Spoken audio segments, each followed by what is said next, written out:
Welcome to a Diamond Podcasting Productions original, The Shoot, a pro wrestling podcast with Dan Burke and Drew McKenzie. What a crazy week and summer it has been. Good evening, ladies and gentlemen. I am your host, Daniel Burke, joined as always by my co-host, Mac. You are listening to The Shoot here on Diamond Podcasting Productions and also on Spotify and Apple under Pro Wrestling World Talks. Yes, we are back under the Pro Wrestling Talks channel. What does that mean? Should know in the next few weeks. Can't really say it now, but you should know in a... Boomerang. Yes. Boomerang, exactly.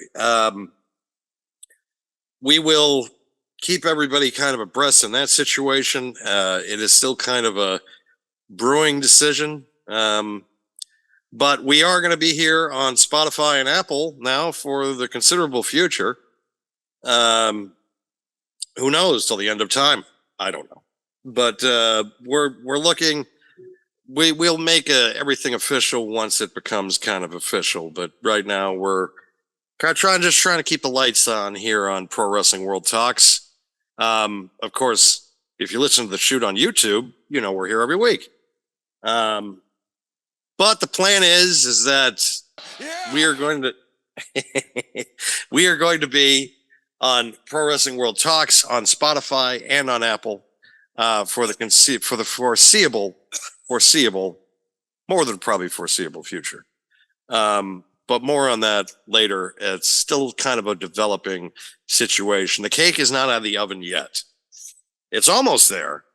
Then we can put the icing on it, and then we can and then everybody can get served. But we're not at that point yet. First, and then let it cool, and then put on icing. Thank you for being literal. Damn it, cornbread. Cake, don't mess with my cake. It has been a crazy week. The cake is a lie.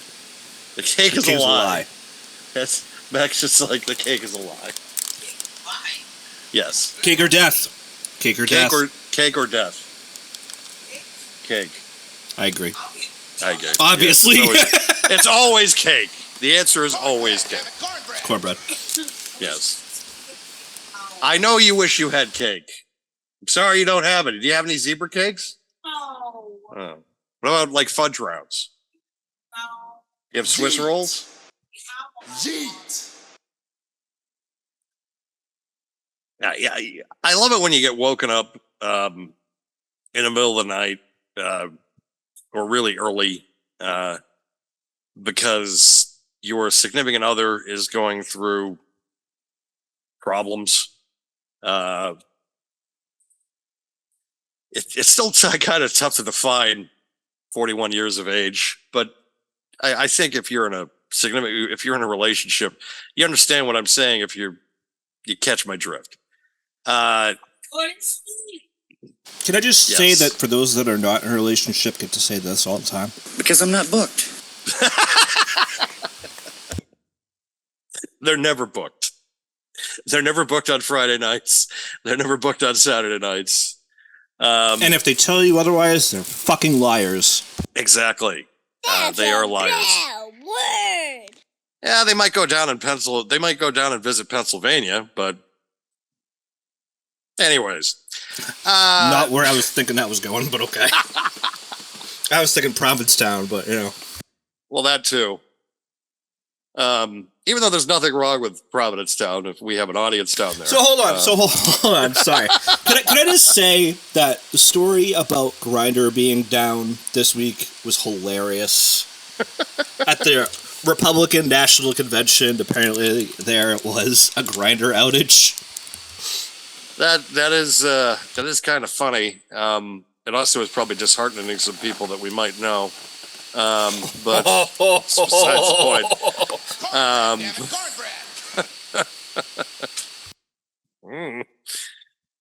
Look, it's called The Shoot for a reason here, folks, okay? That's what I'm saying. Bing, bing, bing. Jeez. And It's just occasionally I might throw a live round out there. Just not, not from 175 yards away. Not bad. Look at No, FBI. actually, you know what? My comment was actually going to be worse, so we'll stick with yours. Listen, FBI, Secret Service, CIA. I'm not a gun owner. I have no interest in going down there because I really could give a shit at this point. It's not worth it to me. However, I will say that thank God that things did not happen the way that they could have, because I have a feeling that we would probably be doing Civil War coverage tonight instead of talking about professional wrestling. So thank God that happened, that it didn't happen the way that some people may have wanted it to go.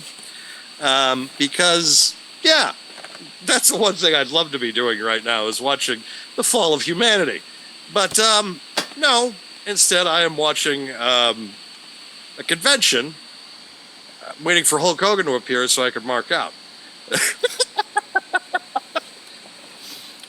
No other reason. If you told me in 1994, when we were both around 10, that Hulk Hogan was going to be a guest speaker at the 2024 Republican National Convention, I would have laughed in your face. I would have said there's no human possible way. Of course, if you told me in 1996 that Donald Trump was going to be president of the United States in 2016, I would have laughed in your face. Yep. However, cards have fallen where they have. And, there's a lot of things, I guess, lately that we've been laughing our ass off about, and then at the same time, curling up into a ball and being like, what the hell is going on? But neither here nor there. I am not trying to put any political. I'm stating this now because I don't want to get spammed or threatened on social media. We here at the Shoot and Pro Wrestling World Talks have zero political affiliation with anyone. No one. We're not going to argue for either side or against either side. We don't give a shit. We just comment on how hilarious a lot of this stuff is. But also to the fact that it doesn't take someone that's been around media and understands how things politically may go, that if certain events happen the way some people may have wanted to on last Saturday, we would be up shit's creek right now. So I guess we could all pray that and thank whoever that that things didn't go the way a lot of people probably wanted it to go on Saturday. And to be quite honest too, I will say the only statement I will make, and this is more of just about, it's more of a comment that I'm going to make with people that just to kind of, I do have some type of moral complex. It may be at times complicated, but I still have a moral complex and also Irish guilt. Thanks, Mom. Appreciate it. Yeah. But if you're rooting or we're rooting that certain events happened last Saturday, you kind of shouldn't, just because of the fact that I'm someone that believes in karma. And we're also at a point where it's like, you kind of just have to laugh at shit, because the world is kind of scary right now, geopolitically. So being able to laugh about it and also share memes with each other is a good way, I think, to pass the time and not think or wish upon the harm of presidential candidates, or rather any politician or any human being for that matter. No matter how hateful or despicable that person may be to you. The fact is that there are a lot of those people out there that you're going to disagree with, or people that you find repulsive. And I understand that. Hell, there's probably people that listen to this show or did listen to this show at one point that are just like, all he does is talk smack about AEW and just talk about what happened that was so good in the 80s and 90s. He could care less about what's going on currently. And that's a fair argument to make. But at the same time, I'm not in a position where I feel like that when I leave the house that I'm in danger. But, you know, this was the first assassination attempt to a president in the social media era. Hasn't happened since 1981. And things were a bit different back then. So I want to clarify, in the United States. Yes, correct. In the United States, at least. It was the first presidential assassination attempt since 1981 in the United States and in the social media era. So, yes, there was a lot of funny stuff that I saw. And then there was a lot of stuff that was absolutely reprehensible and deplorable. No matter, again, if you find the person completely detestable, which I understand if you do, but the last thing that you should do is wish harm upon anybody. Because when you do that and you make that public, it's going to come around on you. It's going to bite you. It could bite you at work. It could bite you. Just stuff seems to somehow catch up with you. And I get it.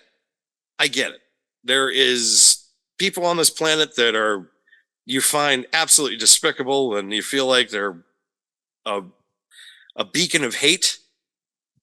And you feel like that all they do is want to challenge your way of life, to challenge your thought process. I get all that. And I understand that. And I respect that. And I'm sorry that you feel that way. But you have to do the right thing at the end of the day and wish that things happen in November, that the person that you don't like wins or loses.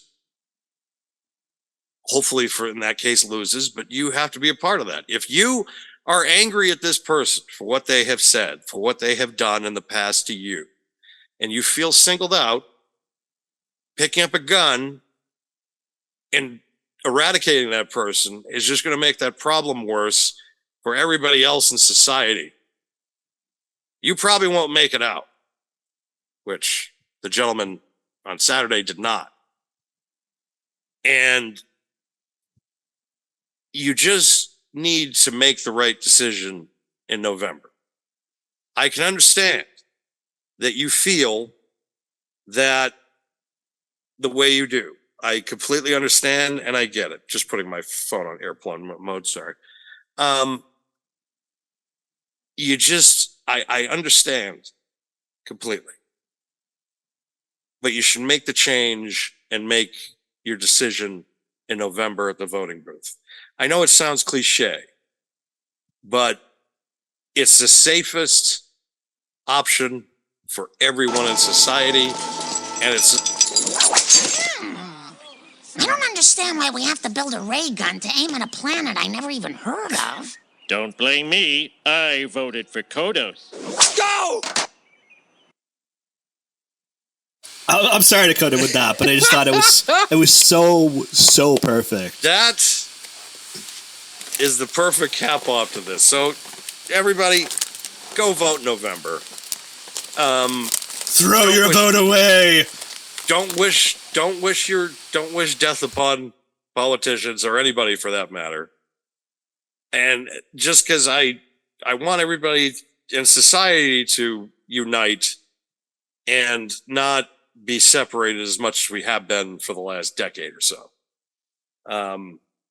We are the United States for a reason, but I also want the world to be that way anyways, because there's just a lot of that. There's a lot of stuff going on right now that I'm just like, we got to do something.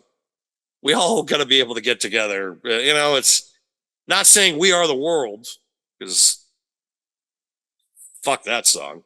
But because I'm not booked. I'm just saying we all need to be able to get on the same page and realize maybe trying to kill presidential candidates or politicians for that matter should not be part of the game plan. Okay? End of PSA, I guess you could say. The more you know, let's get that. Peace and love, my dudes. Peace and love. Exactly. You know what? Just, I think it was said best by Wu-Tang Clan. Smoke weed every day. Like, it's just...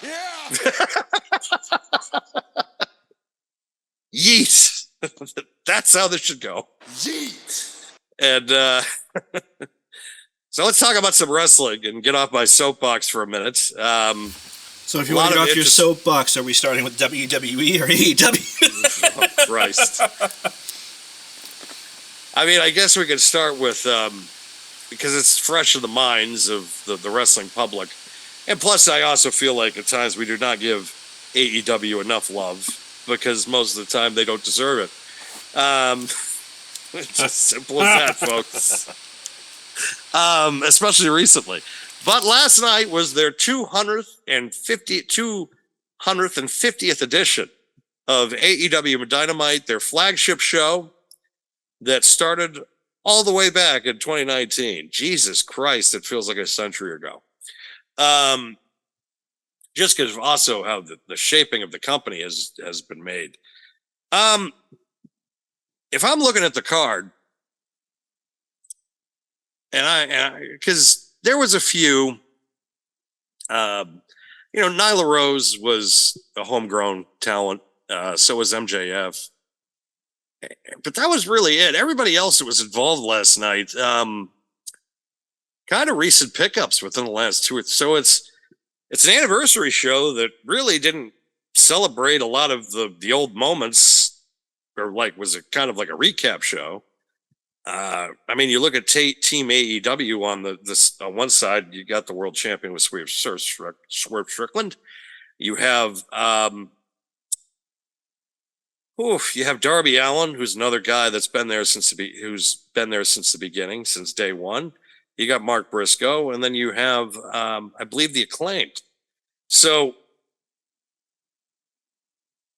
Darby Allin was a day one guy. Then you have on the elite side, you have Kazuki Okada, recent signing. You have the Young Bucks, OGs, EVPs, Hangman Page, which again, another OG, pretty much started from day one. I think I can't remember their fit for the life of me. Damn it. Trying to remember. Oh, well. But that's going to be their matchup next week for Blood and Guts, their big war game style match for next week, which will be held in Nashville. Their first hour, though, last night was dedicated to Will Ospreay and MJF for the International Championship, which was held by Will Ospreay. The match went 59 minutes and 59 seconds. Almost went to a time limit draw by a hair skin. And the match was excellent. The finish was the fucking problem, which, as we've talked about on several occasions, talked about it even last week on last week's kind of pop-up episode. Stephanie brought it up quite a bit, how with the matchup with Sting and Hulk Hogan from Starrcade 97, they fucked the finish up. Which, when you have a match any match for that matter. The only thing that people remember is the finish. Unless you're a guy like me who remembers certain spots and certain little details and matches that, at least some of my favorites that I can go back on and kind of like with Bret Hart when he fought 1-2-3 Kid on Monday Night Raw. Kid hit him with a hip toss, and Bret's reaction of like kind of like a head tilt of like, didn't expect it because of course Bret is at this point the top of his game, and he's up against this kid who's barely 25 years old, and he out wrestles him for a second. He's just like, I didn't expect that. Does a little head tilt, kind of acknowledging that, oh, this is going to be a lot harder than I thought. Little key moments sometimes can be remembered. But the problem with AEW is, and the majority of what people need to realize is with this company, is that they never let things breathe. It is a great match for this week on Dynamite, but next week they're going to try and do another where someone is going to call that a match of the year candidate. This style of work rate,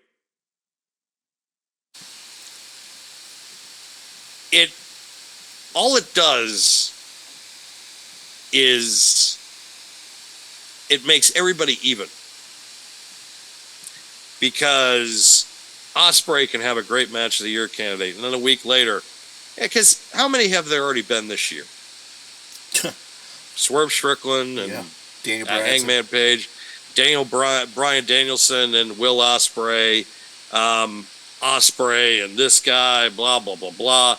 Like Ospreay and Swerve Strickland. Like you have this entire legacy of all these great matches, quote unquote.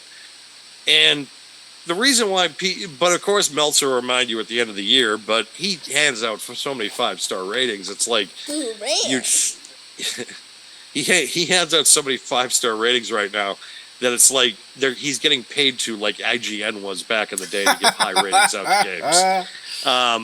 It's gotten to that point, quite frankly. It is embarrassing because you can't have all these good, and it's one man's opinion, folks. It's not everybody's opinion on the planet, because if you look at their ratings, and I do, even though they did not drop below 825,000 last night for the match with MJF and Will Ospreay, it went the entire hour of the 8 o'clock hour, and it was highly rated, which proves to me that Will Ospreay is a draw for that company.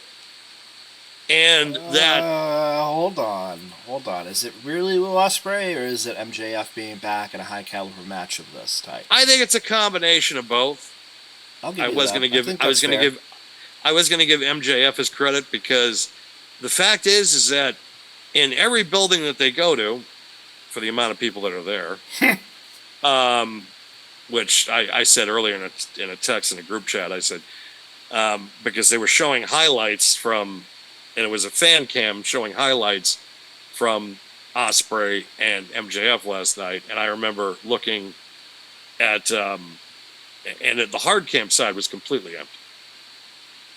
And it was a 16,000 seat building, and they only drew about 2,000 people. That's a fucking problem. Yeah. That is a massive problem that needs to get kind of fixed, and that kind of needs to get addressed. And then there were reports earlier this week that AEW was trying to procure AT&T Stadium for a stadium show in the United States, and Tony Khan quickly denied those rumors, saying that that's not happening, because he knows it will not be good if he did that. As of right now, we are about 4 to 5 weeks from All In at Wembley. And they've gone about 45,000 tickets have been distributed. And they've said that they're set up for 50,000. Wait, how many? 4,500? 45,000. Oh, 45,000. Oh, okay. 45,000, and they're set up for 50,000. But if you remember last year, the big proclamation where it was 81,000, which I have a hard time believing that. Of course, Dave will tell you, Meltzer will tell you anyways, the numbers that WrestleMania did this year, which, look, I'm not going to even... I don't think that everybody does it. Every wrestling company has always overestimated their attendance numbers. Yeah. But I am still going to give... The only one that I have a hard time kind of... And it's not believing... The only one that I have a hard time kind of proving is the Pontiac Silverdome at WrestleMania 3. That building looked fucking full. Yeah. Like beyond full. You can make the argument that AT&T Stadium, they did not do over 100,000 for WrestleMania 32. I believe that. I honestly believe they didn't do over 100,000. But I think it is entirely plausible that they did 93,173 for WrestleMania 3. Probably. Yeah. And I don't want, even if they got close, if it was 75, 80,000, I still feel like that is the proper record. Because when WWE broke the 100,000 mark in 2016 at WrestleMania 32, I still remember sitting there at home and thinking to myself, there's no way 100,000 people are watching or at the show, because I didn't think 100,000 people really cared that much. Just of how the state of everything in the company was at that point. Yep. However, now things are different. And they're selling out everywhere. Even though Summerslam, there was still quite a few tickets available, I guess. That somebody was pointing out to me. Do I expect SummerSlam to still be kind of a full building? Yeah, I firmly do. I firmly do that they're going to probably able to. Look, I was at Tropicana back in January, and the building was jammed, absolutely jammed.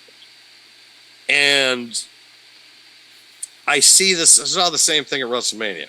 I have seen the same things at these European shows, these stadium shows that have come about.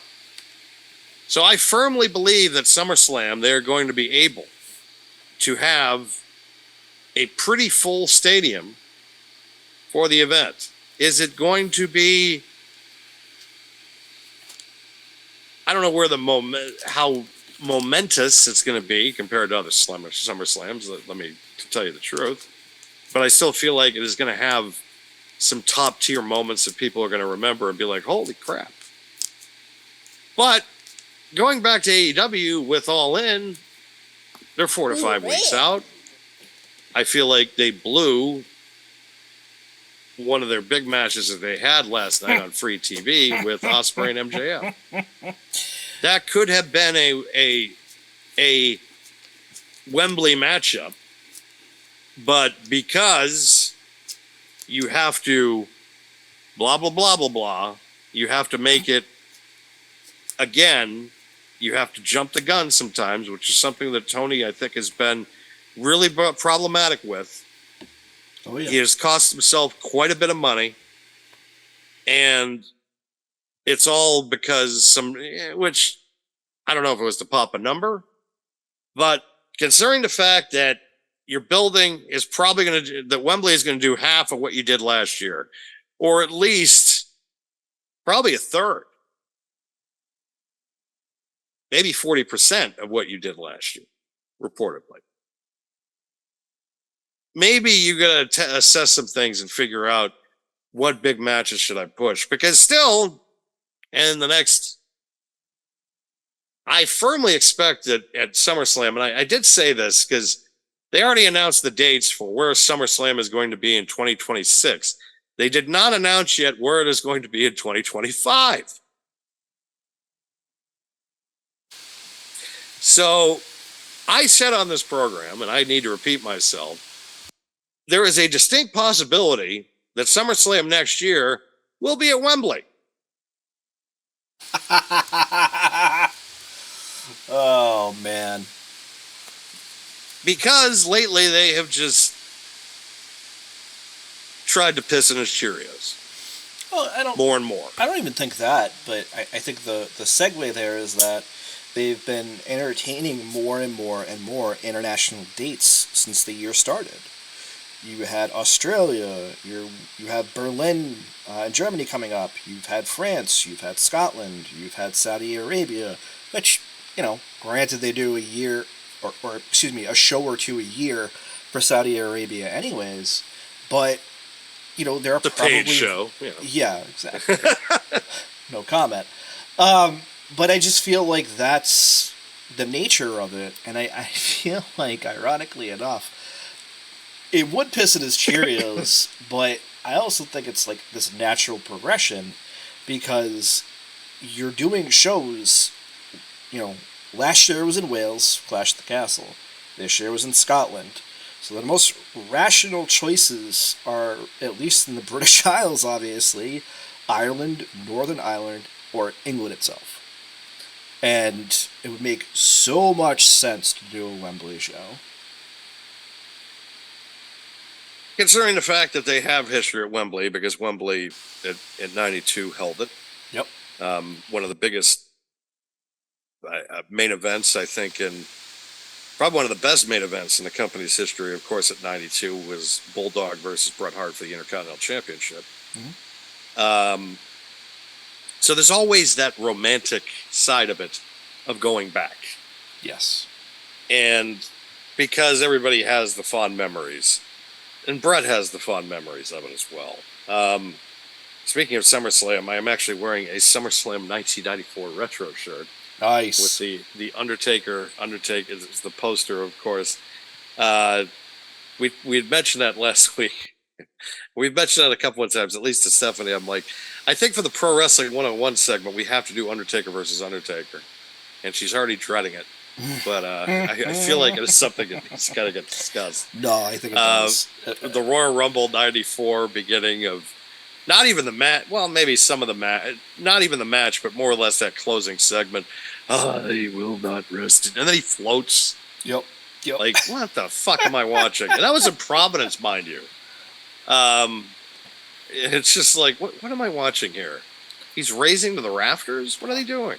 Yeah. I do want to touch on one thing that you also said about AEW and Tony Khan specifically, which I was going to bring up regardless, which is why I left Clown Tony in the corner. I have to say that you really hammered that nail down on the head, man, with the comments regarding Tony giving away stuff for free. This is more than the first time, and ironically enough, MJF is now involved in 2 Correct. TV matches that should not have been given away for free. This being the second one, the first one being him against CM Punk for the first time as well. I get that he wants to put on shows to drive engagement, to get people talking and stuff like that, but I have to say it, and I've said it on this show so many times, whether it be The Shoot or Pro Wrestling World Talks, or both, obviously, with the collab episodes that we've done. Print me money! Yes. It's a business! You're not printing money by putting this on free TV. I get it. It's a premiere episode for you, number 250. Congratulations! As much as I hate to say that, Tony Khan, congratulations. But you don't give this away for free, especially 59 minutes of it. I don't know, and I also feel like that the people that you had kind of working in that company since day one maybe should have been featured more in this episode, because I think they have earned the right. And I understand it's a celebration of 5 years, But still, at the same time, you have a bunch of talent that you signed day one that's still under contract. Like the Young Bucks should have been out there for that, having a match, defending the titles or something. They're the OGs, they're executive vice presidents, blah, blah, blah. But they should be able to go out there and perform. They were on one of the very first, they were, I think, on the very first episode. So they should be on like a milestone episode, which yesterday was. Yeah. And the fact of that you only had two people that were kind of homegrown talent on your show, celebrating the 251, I felt like was, I don't know.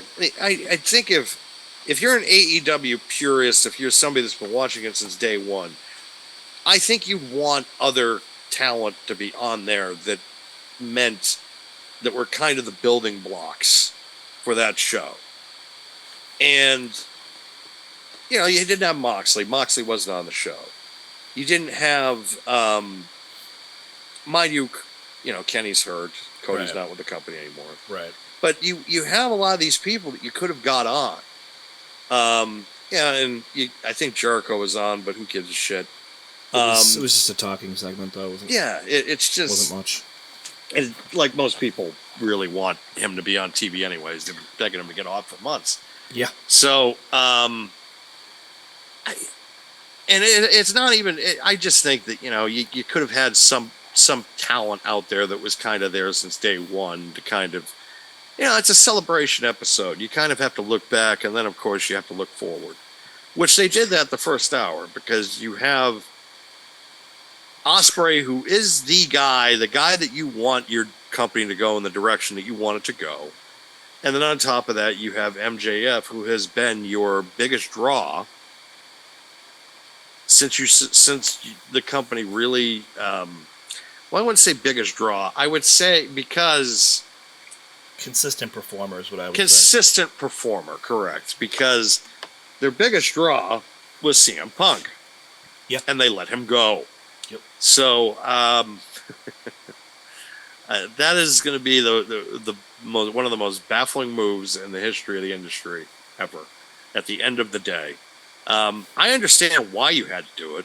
I just think it was stupid because the guy that caused all the issues is currently your mid-card champion. Which, if you want my honest opinion, if you're going to fire CM Punk, he should have been fired along with him. It should have been no one gets fired or both get fired. That because he was already a fucking problem before. He was already cussing out management. He was already cussing out his superiors. Punk had to get involved. And Tony was just like, what do you want me to do? I don't know, be a boss. And he didn't want to do that. And he let everything fester. And because that company, I remember the first show, and it was loud. And I remember the first year or two that show was loud. Well, first couple of years, because of course during the COVID era it wasn't that loud. But still at the same time, when they got crowds back, they were a loud ass company. Still one of the loudest pops I've ever heard in my life was back in 2021. Yeah, 2021 when CM Punk came back. Almost 3 years ago now. And it was one of the loudest ovations I've ever heard in my life. They sold out the United Center for it. And, that was a key moment in their history. They can't look back on it, though, because reasons. But you wonder now what 500 is going to look like, right? In the next 4.5, 5 years. Are they going to even get to 400? But that was the big one there for me. I mean, it did prove, yes, you can have great wrestling lead off your program. They can go an hour and you can still do decent numbers, especially if it's two guys that people care about. But again, the finish ruined it. Because you couldn't come up with something else. You could have come up with a hot finish. You could have done a double pin. And then they got to figure it out. They both pin each other at 59-59. and then they do the rematch. You can do it at All In. Then you can save it. But what you did was you blew off the first time matchup, which first time matchups should always be on pay-per-view. The rematches you book on TV. The most common sense thing. And you look at Vince in 2008 when he decided he was going to do Batista and John Cena for the first time ever. He waited for SummerSlam 08 to do it. And because that's what you do. That's what you have to do. First time matchups, you should always make people pay for it. Unless you're WCW and you're not making any money from your pay-per-view because it's run by Turner Home Entertainment. So you just think to yourself, fuck it. I'm just going to do it on TV because it's not like I'm going to see the money anyways from Turner Home Entertainment, so what do I care? Who ran? I loved it in the argument when I think it was Brad Siegel when he said that all Bischoff cared about was ratings. And it's like, yeah, because you're going to get more money that way with ad revenue. Oh, but we can't sell wrestling. You will if you're getting it over a certain number. Like it's such small-minded thinking instead of thinking always about the big picture and about long term. And that's part of AEW's problem. He has been week-to-week booking now for at least 2 years. And it shows. He has nothing booked out long term. It's all week to week. And if you tell me that I'm wrong, the proof's in the pudding. Just go back and look at the last 2 years of his booking. First couple of years, yeah, of course it was methodical because he had time to plan this shit out. Yep. But then you keep adding new players to your roster, and other people are disgruntled, and they leave, but see, that's the thing. He holds every signee as a great, this is a tremendous free agent signing. And then if anybody else leaves him, like Cody and like Jade Cargill, it's like they committed the worst possible, a criminal offense. Cardinal sin. Cardinal sin. And it's not how you do business. It just isn't. And last night's finish to that match was the same finish that you did 4 years ago, 3 years ago, 2 years ago, 18 months ago, a year ago, 6 months ago. It's the same. Oh, he's going to grab the ring and finish him up with a second to go. Yeah. Come on. Yeah, I get the fitting of the character, but at the same token, like you said, it's one of those situations where you could have done so many different things. Let them time out. Then you have a match for either Blood and Guts or for All In. Doesn't matter. But I just don't know what this serves at this point. Especially, I'm thinking, okay, now you free up Will Ospreay to challenge it All In, if you want to do it that way, right? And then, later on in the night, you have Swerve versus Okada anyways. It's just weird booking. You muted again, bro. I think you locally muted. And that ended in a DQ. Yeah, exactly. Which is he was smart enough to do that in a DQ. Because I was rip shit when he named that. I'm like, what? The thing that I hated is that you have two controversial finishes in the same night.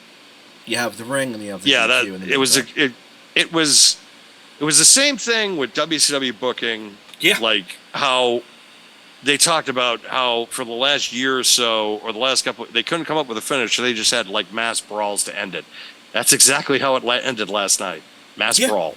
Yeah. And that's how most of these shows end now. Mass brawls. And it's not.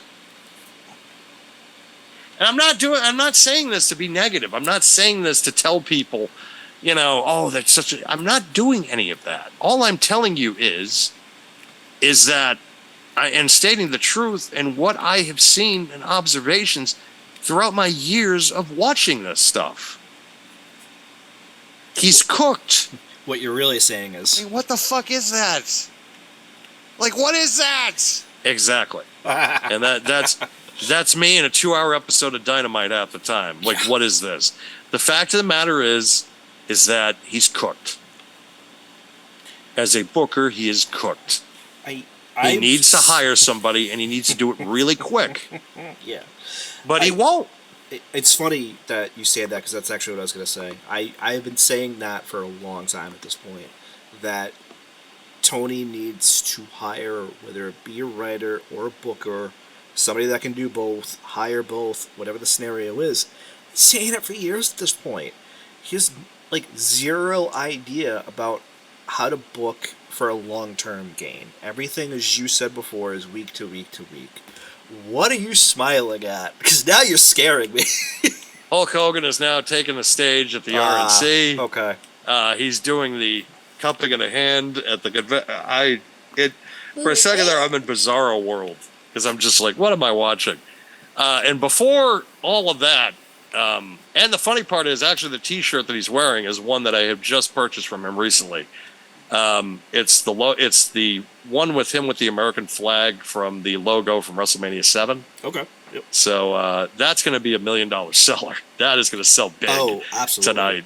But before Hogan made his arrival on stage, Donald Trump is in his private box overlooking the proceedings. He didn't do that for Tucker Carlson. He didn't come out for that, but for Hulk Hogan, he came out for it. And big smile on Donald's face. Oh, of course. Absolutely. I bet he's been waiting to get acknowledged by Hulk Hogan since WrestleMania 4. Absolutely. If you play the WrestleMania showcase at WrestleMania, he's blurred out. WWE, yep. He's blurred out. Yep. But if you have the tapes, which I do, of WrestleMania 5 at the very end of it, you see Donald Trump at the end of it when Hogan is posing after beating Macho Man. You see Donald Trump in the first row cheering him on, and it's rather, you see the pictures too, because Donald is shaking hands because they, of course, coincided with each other. In the 1980s, Donald Trump wasn't as controversial as he is now, so to speak. And Hogan also was not as controversial as he is now. So pictures of those two together were kind of like, it kind of got everybody going. And tonight he's out in his red bandana. He's got the sunglasses on. He's got the Hogan shirt. He's got his hair going, which I don't know. He's got the hair, the side stuff going, which of course doesn't make up for the fact that he's got the baldness. Then he's also in a sports jacket with the T-shirt on, and I'm just like, I mean, he's Hollywood then. He's Hollywood Hogan. Yeah, he's Hollywood Hogan. Yes. So, question obviously for the masses Yes. that are not going to watch the RNC: did he come out to Real American? I don't know, because I have it on mute. Oh man, okay. But he's taking the sports jacket off now, still showing those guns. Oh, he's got to Hulk up. Oh, yep. He's tearing the shirt. He's tearing the shirt. Yep. He's tearing the shirt. Smoke. He's tearing the shirt, and it says Trump on, and he turned the shirt off to a cut-off shirt that says Trump and Vance on it. Hulk Hogan has endorsed Donald Trump at the Republican National Convention. Cornbread, damn it, cornbread. What the fuck? Yeah. Sounds just as bad as Dynamite 250. Oh, good Lord. Look, again, I'm not saying anything on the political side. I am not condoning who I'm voting for. I'm not going to make that present. Anything of that nature. And I'm not, I am a registered independent. And that's the God's honest truth. And Hulk Hogan also did not make the decision for me by endorsing Donald Trump. It's not like, oh, I'm going to go vote for, if Hogan said it, then it must be true. Who ran? It's the same guy who says that Metallica offered him a spot after Cliff Burton got killed. So, Who ran? Politics, unfortunately, on this show is. Because I'm not booked. it's not even like I'm talking Or fortunately, politics. actually. No, I know you're not. I'm but not even talking politics. I'm just giving a commentary. And it has a tie into wrestling because, It's Hulk Hogan. I mean, on the bingo card, it's Hulk Hogan talking at the Jesus Christ. Republican National. And Dana White will also be making an appearance later on tonight, which also has tie into TKO, at least. TKO, yeah. So, That's funny. it is. Linda McMahon spoke earlier this evening as well, which, I'm sure she probably felt was fielding a few questions. Well, she was in the Trump cabinet, or not the, initial cabinet, but the extended cabinet, so to speak. Yeah, she was. She Secretary was or actually something. the Secretary of Small Business. Yep. that's Which right. you know what? She's extremely qualified for it. Yeah, I absolutely. can't even argue it. Yep. Can't even argue it because they ran that mom and pop shop for so long. Like even a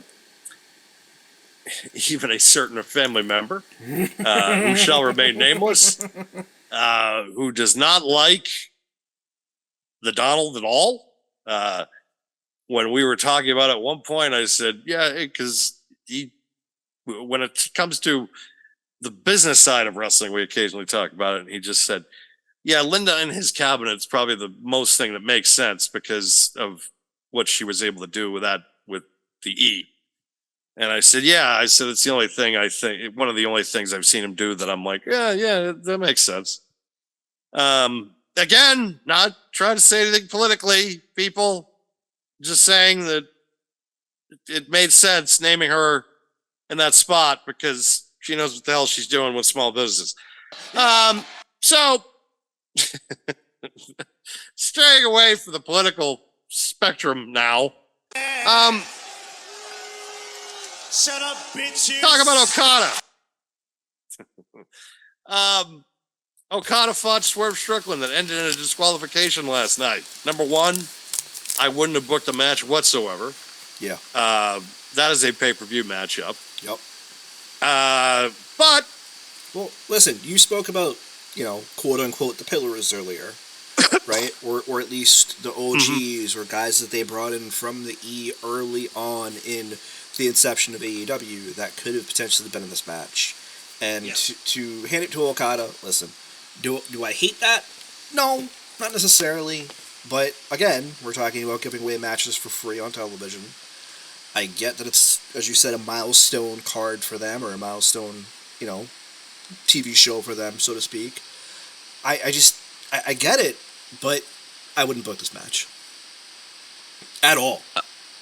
Not I wouldn't, unless it's at a least pay-per-view. No, exactly. However, there's some argument being made that Okada is not really Okada. He's more taking a step back from being Okada. Well, for one thing, I understand why he might be taking it easy now, because when you're in New Japan, you're the top guy there, and you're killing yourself. I mean, I always say, there's a wrestling veteran that was in New Japan for a few years. Let's say you're there 2 to 3 years. Well, that could be like 6 or 7 years compared to like working in the US. And he was their top guy for years, and a lot of wars, a lot of battles that he had to deal with. And maybe his body does need a break. So maybe he is not the Okada that we all kind of loved and appreciated in New Japan Pro Wrestling, which is okay. Because he's been able to kind of reinvent himself as kind of like a comic relief character, which I love that tweet that I saw earlier from someone that's like, I was afraid he was going to go to WWE, he'd be a comic relief character. Instead, he signed with AEW and he's become a comic relief character. Shut up, bitches. My concern, and it was teased on Wednesday, are they going to do a love angle between Mercedes Moné and Kazuchika Okada? Because I'm not booked.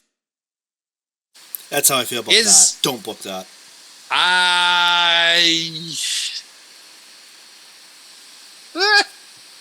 Don't do it. Don't do it. I mean, what the fuck is that? I don't want it to happen. That's how I feel. Like, what is that? I get it. I get it completely. I don't want that to happen either. But if they book him as like a character that is like an unrequited love angle, I'm okay with that. Yeah. I don't want them together at all. No, I don't either.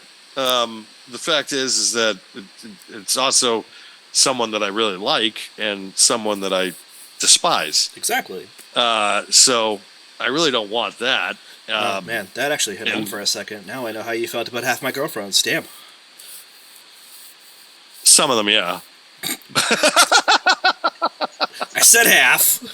I said half. Not half. It was only a couple. It was only a couple. It was the same thing with me, though. I know there was a couple for me too, so it was it was an even exchange. Yeah, mostly one. Mostly one. Yeah, that one. Yeah, exactly. Fucking one. But Smoke. anyways, but at the end of it, the biggest drop that they had dealt with last night for ratings is they were doing very well after the first hour, but as soon as the Bucks and Mercedes came on, they lost about 100,000. So, see, I was going to ask you that earlier when you mentioned that they did in the 800s for the first hour, which was pretty much all wrestling, obviously. But so, I was curious what that drop off was. So you're saying it's about 100,000? So they did 871,000 as their lead-in.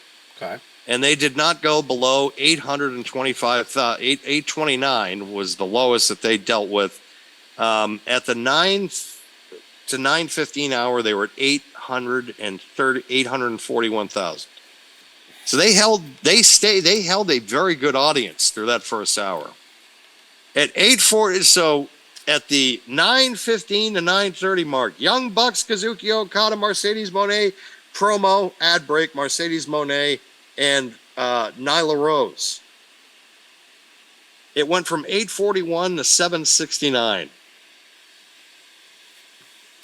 During the Mercedes Moné versus Nyla Rose ad break, and then the Jack Perry promo and Mariah May live promo, it dropped to 734. And they were at 701 during Okada and Swerve Strickland. Wow. And then for the overrun, they were at 685. And I am talking, this is the overall rating. This is also the overall rating, folks. This is not the 18 to 49. The 18 to 49 kind of stayed pretty steady throughout actually stayed all right throughout the first night.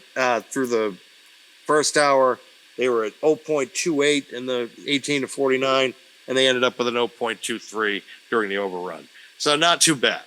As far as the 1849 segment is concerned.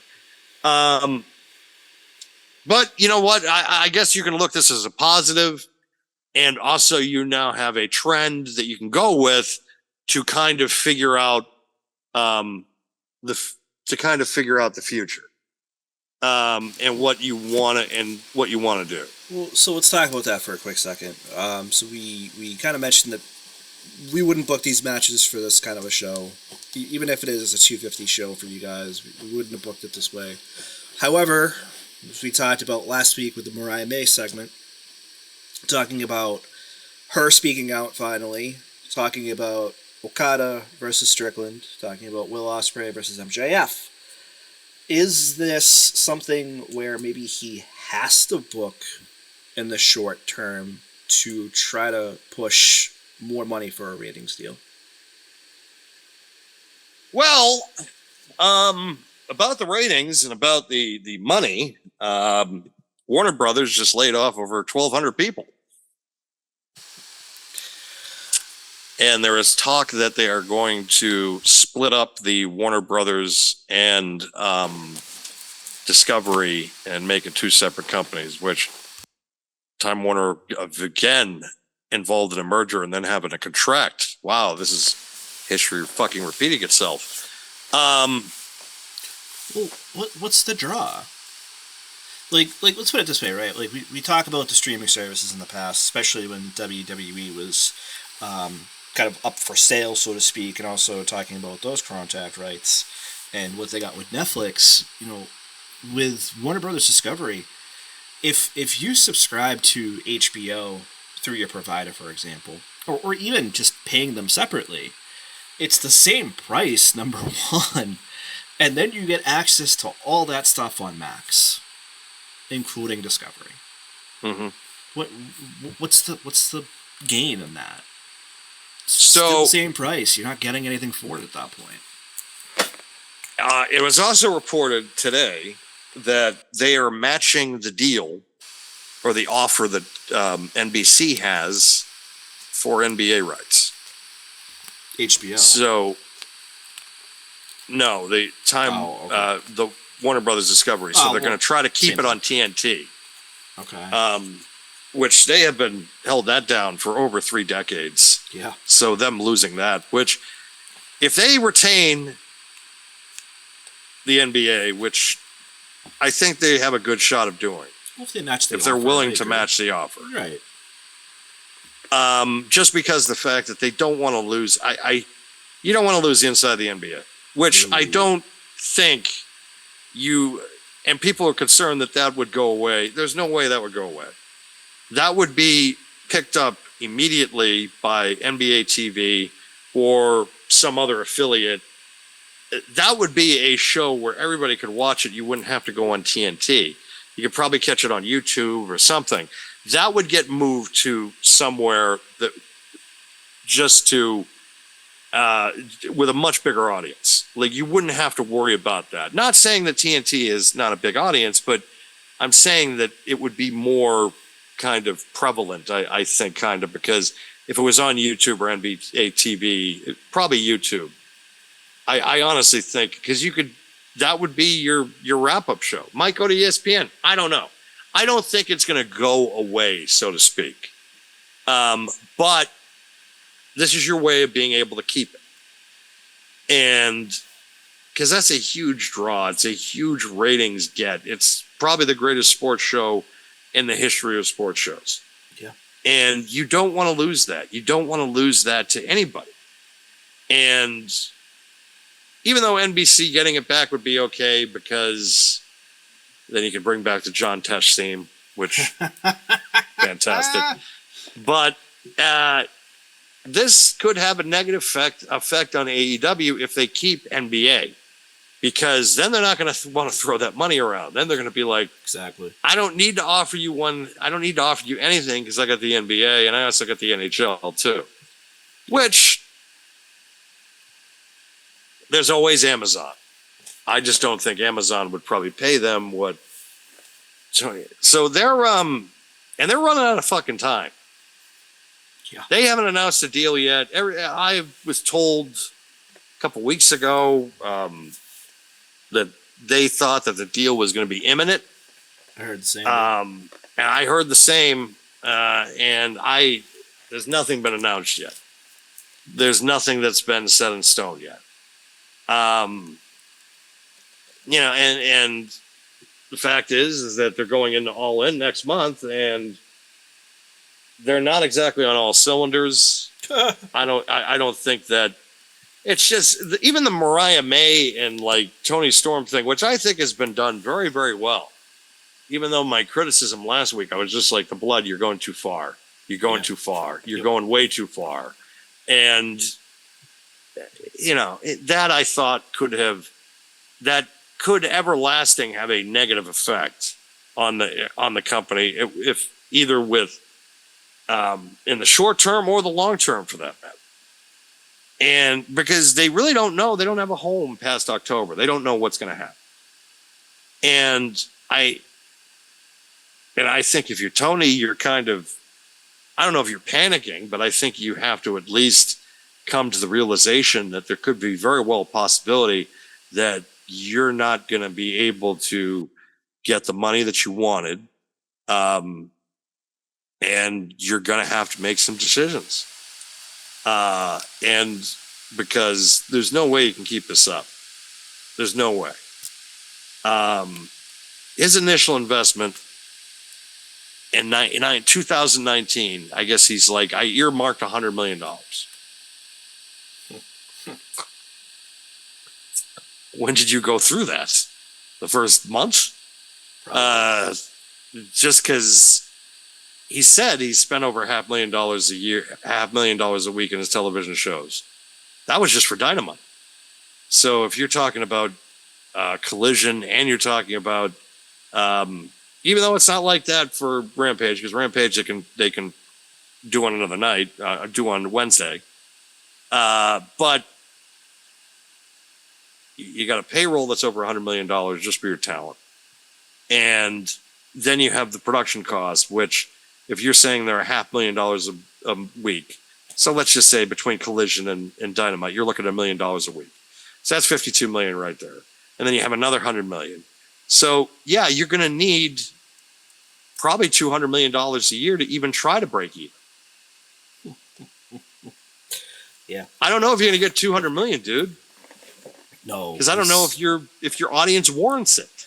I mean, listen, the last number I heard was 150. Yeah. I heard between 110 and 130. Yeah.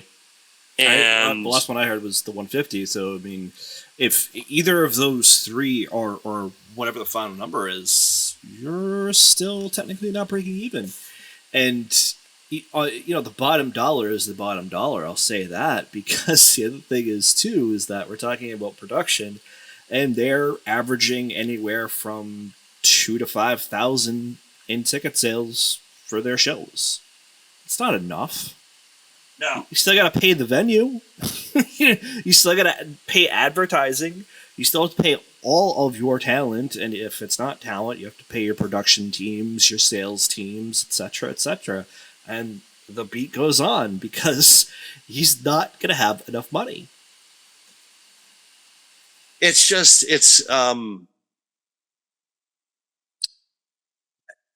apparently also the big reason why Stephanie Vauquois did not sign with AEW was they stranded her and did not pick her up from the airport. Kind of the same thing they did to CM Punk last year at All In. And sometimes people don't like those slight disrespects that you give to people. That goes a long way. That can make a decision for you or for that person not to stick around with your company. That can make a decision for you to just say, fuck this, I'm going to go elsewhere. And also something that AEW needs to realize is very quickly, and the fans need to realize this too. When anybody signs with WWE and they say it's their dream that they wanted to work with WWE, it's because of the fact that a lot of these guys want to perform at WrestleMania. 100%. They don't give a shit about performing at Double or Nothing or All Out or one of your other shitty pay-per-views that you have. It's just, they don't care, because they're booked on a 7-hour show and 15 matches, where WWE has finally figured it out, where it's like, okay, we're going to give them less is more, but there's a lot more to it, and it's stuff that's memorable. It's not stuff that people are going to forget about in a week. Because I'm not booked. Exactly. And I think that's part of the problem with AEW. That's always been part of the problem with AEW. I keep thinking to myself, maybe he'll figure it out. And then he does something last night. I'm just like, that was a good match. That was something memorable. People are going to remember. And then it's just a flat ass shit finish. And it's just WCW all over again. I still love that he went back and was like, I learned a lot from the fall of WCW. It's like, no, you didn't. You're making pretty much all of the same mistakes. Same. It's carbon copy. It's literally carbon copy. Everything that you're watching now is the same thing that I saw in 2000. in 1999, in 2001. It's the same thing, the same playbook. Yeah, it really is. It really and he's the guy that was criticizing Ted Turner. He was the guy criticizing Eric Bischoff. That's the reason why Eric Bischoff's been so hard on him, because at the same time, Bischoff is seeing the same mistakes that were made all over again. And I'm not saying that he was the one that made the mistakes, but he also knows the people that probably did make the mistakes. And he's seeing that in AEW right now, and he's probably frustrated, like, you didn't learn anything. I know that there is this subsection of fans that is also going to be like, well, look at these guys. They left WWE or they got terminated. And, looking back, it's like, okay, well, look at Bully Ray. Look at Devon. Yeah, they left. They went back. Yep. Look at guys like Hogan, who left multiple times. He still came back. Look at Cody Rhodes. He came back. And arguably, that's the biggest one, because look at his effing gimmick when he left. Well, look at the CM Punk is also a massive one, because literally it's like, I hated this place, but now I'm back because that other place is stupid. Hell hath indeed frozen over. It's like, he's toxic. We had to get rid of him. We fired him with cause. He's a locker room cancer. The end of Survivor Series. Oh my God. Every picture we have seen him in, he is smiling. Yeah. Dude, he's in NXT. He's injured. He's backstage with Cody before Cody makes an entrance, and he's smiling longingly at Cody Rhodes. Like, come on. He's down in NXT, and everybody on the planet is just like, he's giving them advice. He's in the ring with people. He wants to be Shawn Michaels. He wants Shawn Michaels' job. He wants to be the guy that runs that place, which is all in all possible. Yeah. Now it definitely is. Listen, I mean, at the end of the day, I really turned a corner with CM Punk. The first time he got in trouble, I was like, here we go. And part of that was funny, in my opinion. The second time, I was like, I don't know, man. I just don't. Because you see it. You just see it. And I remember hearing somebody, whether it was FTR, before they got like, hey, stop talking about him, or somebody else, everybody was telling him, like, yeah, you're trying to give people advice. They just didn't want to fucking listen. Right. These quote-unquote indie darlings, which, dude, like, that's how CM Punk started out, for Christ's sake, is being that indie darling. But CM Punk took people's advice, and then he tried to pay that forward to the younger generation, so to speak, like your Jack Perrys, like others. They just don't want to fucking listen. They think they know it all. They think they know everything. And I still remember the story about Seth Rollins and the Road Dogg, where the Road Dogg was trying to give him advice. Seth Rollins didn't want anything to do with it, didn't want to listen to it. That's my thing, that's what I do. Oh, okay. And then months later goes back to Road Dogg, hey man, you were right, sorry. And it was about his elbow into the turnbuckle, the jumping elbow that he used to do when he was Tyler Black.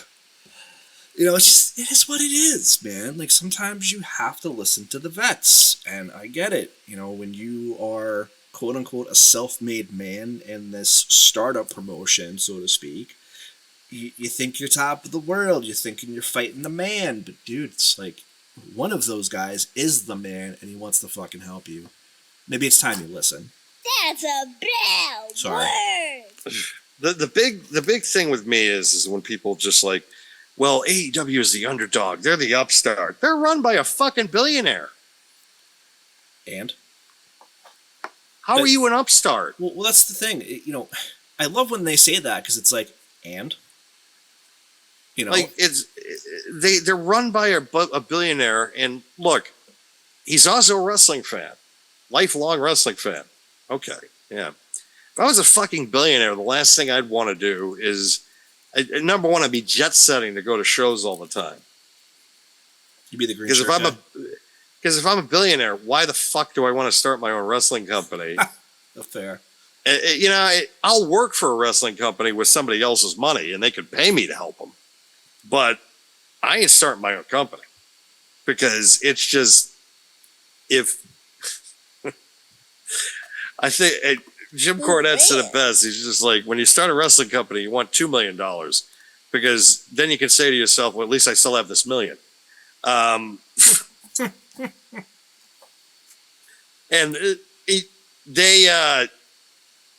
it's agonizing to watch sometimes. It really is, because it's frustrating, because I know, given my experience and knowledge, and it's Tony and I could probably talk history all day long. We could talk the business all day long, and we could share stories and all that stuff. But when it comes to storytelling and story arcing, I don't even know right now if I could fix this. I think I'm good, but I don't think I could fix it, because it's too far gone. I think that is a good segue, because I think that needs to be its own show. Honestly. Yes. I think that literally is its own show, how to fix AEW. And I know there's going to be people and listeners that are going to be like, there's nothing to fix. There's nothing wrong with it. But I'm sorry, there's that's a lot just to not fix. True. There's 100% a lot to fix. The one thing I will add before I let that go is that I always felt that they were like the one segment show, right? There was always one match or one segment that was decent, and then everything else kind of was like, whatever. So last night, despite the ending, that would have been MJF and Will Ospreay. You know, everything else was kind of like, eh. Like, I didn't care for the Sasha and Nyla Rose match, or I'm sorry, Mercedes. I did not like the finish of Swerve. Pontiac pennies, as they say. Pontiac pennies. And, you know, like you said before, the Mariah May thing, whatever, like, it's okay, but it's not going anywhere at this moment, especially if all she's doing is coming out to talk. And then TV time that really shouldn't be TV time, the Learning Tree, Chris Jericho, I'm just like, man, just get off my TV. I'm changing the channel, kind of like those other 200,000 It's over, people bro. did. Yeah. It's over. It's over, bro. But like, it's he's become what he hated. That's what Tony. That's what he's Jericho? become. Chris Jericho. Okay, he's become what he's hated. Yeah, he's just stuck around too long. He's this relic that no one gives a shit about anymore. Even the hardcore fan base for that company, I think, is just like, go away. Go sign some NDAs, Chris. Jeez.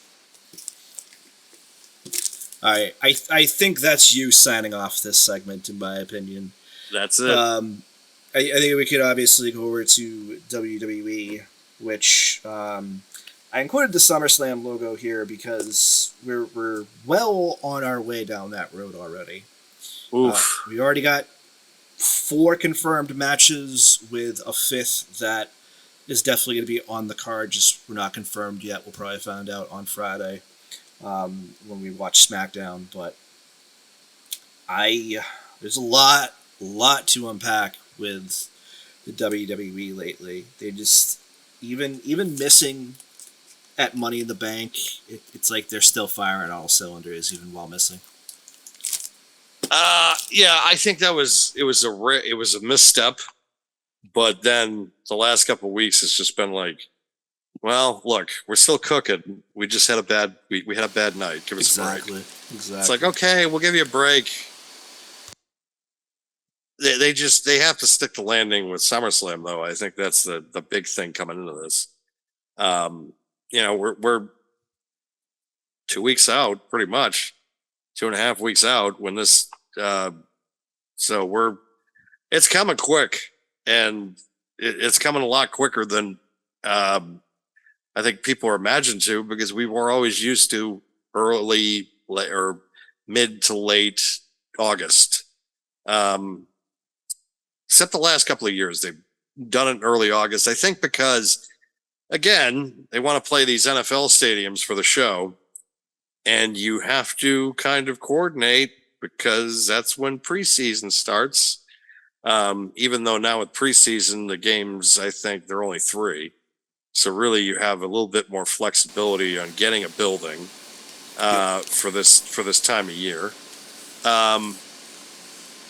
Which this year it's going to be held in Cleveland. So, I mean, you gave me a look, so I kind of had to do something. Yeah, because it's like you're in. It's welcome to Summerslam, but we're in Cleveland. Fuck, and I think that's. I think that's part. I think that's the big part of it that I have. I'm just like, oh, great, Cleveland. But the fact is that we're in the midst of a really kind of storyline driven show because you have now, especially, we should lead off with the ongoing developments of the Dominic Mysterio, Liv Morgan, and Rhea Ripley saga, which seems to now include Jey Uso, who is now making his feelings known towards Rhea Ripley. It is quite hilarious too that both these people are on Instagram and other social medias talking about their families and whatnot. Then all of a sudden on camera, they're just like, I want to take you to Waffle House. Like, okay. I mean, is this really his consolation prize? We couldn't give you money in the bank, but we'll give you a deal with something with Rhea Ripley. I mean, I guess that's just as good, I guess, right now, right? I gotta tell you, man, the segment between him and Damian Priest in front of Dom was hilarious. Oh my god! Hey, Weepa, yeet. Damian Priest is so like a baby face now. It's like he's not even a baby. Like he's a baby face, but he's not a baby face at the same time. Because he's supposed to be the leader of Judgment Day, who's this heel faction. Everybody else in it is a complete asshole, except Carlito, because he's just like, that's cool. That's cool. That's not cool. He's more the comic relief of the group right now. Oh yeah, absolutely. And then you have. And then you have Damian Priest now, and same thing with Rhea Ripley, how they're kind of like the odd people out because, but Dom is still trying to figure this out, and he's just like, I'm going to make this work, I'm going to make it right, and it's like, watching Dominic Mysterio lately and having these conversations with Rhea, it's just like, boy, I've been there before. I know. I was thinking that yesterday, actually. I was watching the recap because I didn't watch it live. And I'm watching Dom get this shit thrown in his face, and I'm just like, that takes me back. Oh, these are memories. Yeah, you know, and it's just, except we never had two, like, fucking 12s fighting over us. It might have been like a solid 8 or a 7 or an 8. And then, because you got drunk one night, maybe, you know. Shut up, bitches. Yeah. And it's not like also this affects our current relationships either. So this hasn't happened in quite a long time. Shut up! Jesus Christ! Jesus fuck!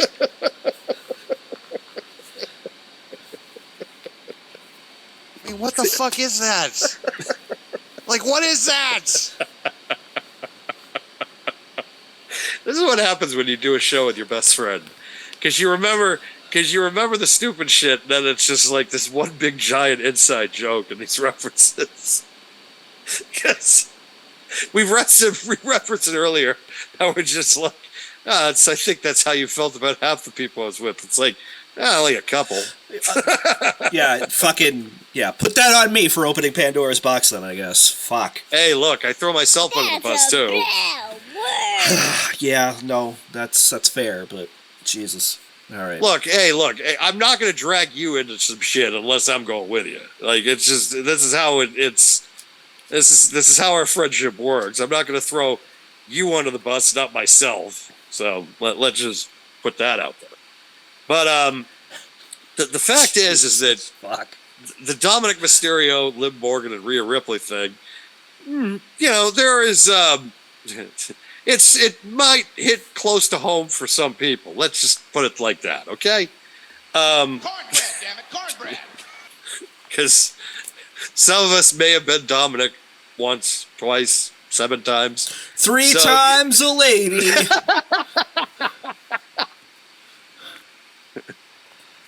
Oh God, I'll just never learn, will I? No, you won't. I mean, respectfully, where is the fun in that? That's the thing. Dominic should be doing it at that age because we were doing it that age. Cornbread, damn it, cornbread. Dominic, he's just juggling back and forth. He's just like, I don't know what to do. I firmly believe that what will probably happen is that Dominic will somehow fuck Rhea Ripley over at SummerSlam, and Liv will retain, and then we'll go from there. We'll go off and running from there. But that's the one big thing to kind of unpack from all of this, where Jey Uso fits is also going to be kind of there too, because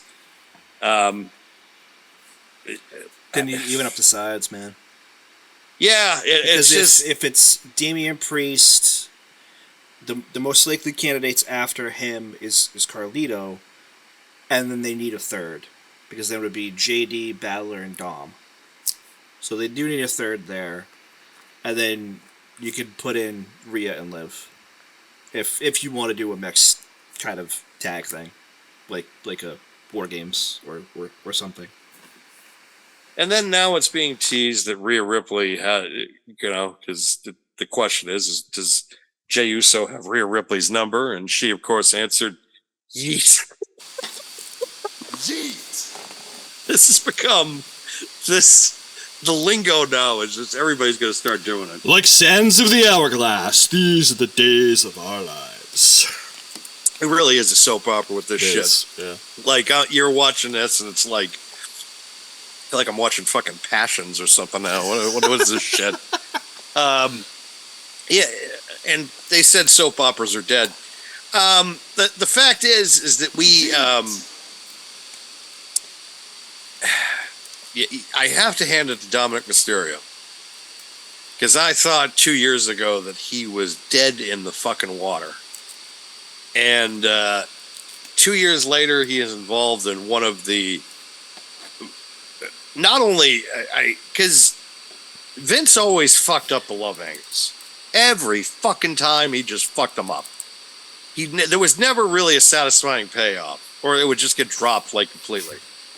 But this has been done so well. And it's made everybody bigger at the end of the day. Like Liv Morgan now is a household name. And that is something that you want to be able to do. Like I said with Liv, after the injury to Rhea, I said, you have to make this a positive. You have to turn this into an absolute positive. Accidents happen, but you need to make yourself become a star because of it. And she's done that. Because there were people questioning, she always had a good base. There were a lot of WWE fans that absolutely adored Liv. And me, and I was one of them. I always had faith in her as far as her career is concerned. I was just like, there's something there. And then this whole thing has been that something. And when Rhea came out last week, the pop was enormous. Number one, it was a legitimate surprise. And just that facial look of both of them in the ring. And just like, oh, shit. Because mommy's home. And Rhea also is under the Undertaker school of, I got to change my gimmick every time I come back. I got to make a little change to my hair or something of that nature. Well, I mean, when she was at Mania, those were extensions anyways. So. Yes, they were. But it is very... It's impressive to look at it, to look and say how you just look at it. You're just like, every time there's like a subtle change like The Undertaker used to do back in the day, or even Chris Jericho. I'll put him in that category as well, of people that needed to make a little tweak to their gimmick or their look. And Rhea's been able, I think, to do that as well. But the question is that here is Rhea, who was this hardcore heel. Same thing with the same thing could go for Damian Priest, and now they're like the baby faces in a heel faction that everybody else is going wants to still be heels, and these guys just now all of a sudden have some moral complex. And Rhea hasn't had to change anything, but she's just pissed off because her man has been screwing around, and the girl that she really wants to get at, her enemy, is trying to get not only took her title from her, put her on the shelf, but then all of a sudden is now trying to take her man. Which, once again, you have Damian Priest, who is in this group, and he's seeing all this, and he's just completely frustrated. Like I said, if he lost to Seth Rollins at Money in the Bank, I would have said, "Oh, it's a reprieve," because you get out of this thing, and you don't have to be Bob Saget from Full House wearing your sweater and being like, "Dominic, you need to figure this problem out," and come up with some dumb sitcom solution at the end of it. But now Damian Priest is coming off like a babyface, and he is the current world heavyweight champion, and he is now having to go up against maybe one of the greatest wrestlers of this generation, and cut one of the most blistering heel promos I have seen in WWE in a long ass time. He tore him to shreds. And some could say that was inappropriate. I don't think it was. I don't think it was. It wasn't a race promo. It wasn't heavy. I felt like that it was a racial promo. It was more or less just going with how the person grew up. And saying someone like you, meaning that you're from the streets and you were homeless at one point, blah, blah, blah. But they want someone like me, who they were begging to be world champion, somebody that was given the absolute best, and is now on the pinnacle of winning the championship. Look, I firmly believe that Gunther is walking out of SummerSlam as the world heavyweight champion, because it is a natural progression of the character. And on top of that, how in the hell are you going to take this guy down? How in the hell are you going to take this guy down? Do you really think that, or do you think they'll wait for the payoff at Bash in Berlin? No. I think they're going to do it. I think he's going to get the hero's welcome in Berlin. And people, well, he's not German. Well, he started off, I think, with Otto Wanz in Europe, which Wanz used to promote in Germany. So he has kind of a background. But that's like saying that Drew McIntyre isn't Welsh. It's right. Like it's right there. Like he's it Australian. Is right there. But when I tell people, like, well, I think it'll be like he'll defend the title at Bash. I don't think you. No, I mean the people that are saying like, oh, he's not German. It's the same as saying, okay, well, Drew McIntyre isn't Welsh, but he should have won against Roman Reigns at that Clash at the Castle, whereas Gunther is Austrian, yes. And Australia, I keep saying that, what the fuck? Yes. Austria is very close to Germany, so that's why that I think that whether they do the payoff or you give him the hero's welcome and he retains at Bash, I don't think there's any negative there. I just was more curious than anything else.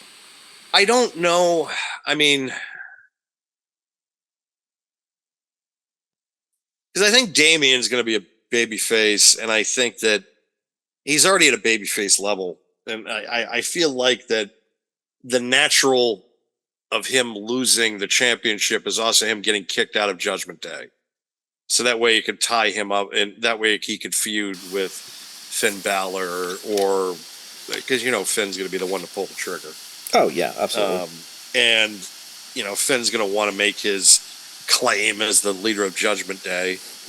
And so that there's going to be that that kind of conflict. And I feel like with Gunther, it's like he already lost at WrestleMania. Do you really want him to lose again at another big show? And sorry, Kid Rock just came out, so I got distracted for a second. Ooh, man.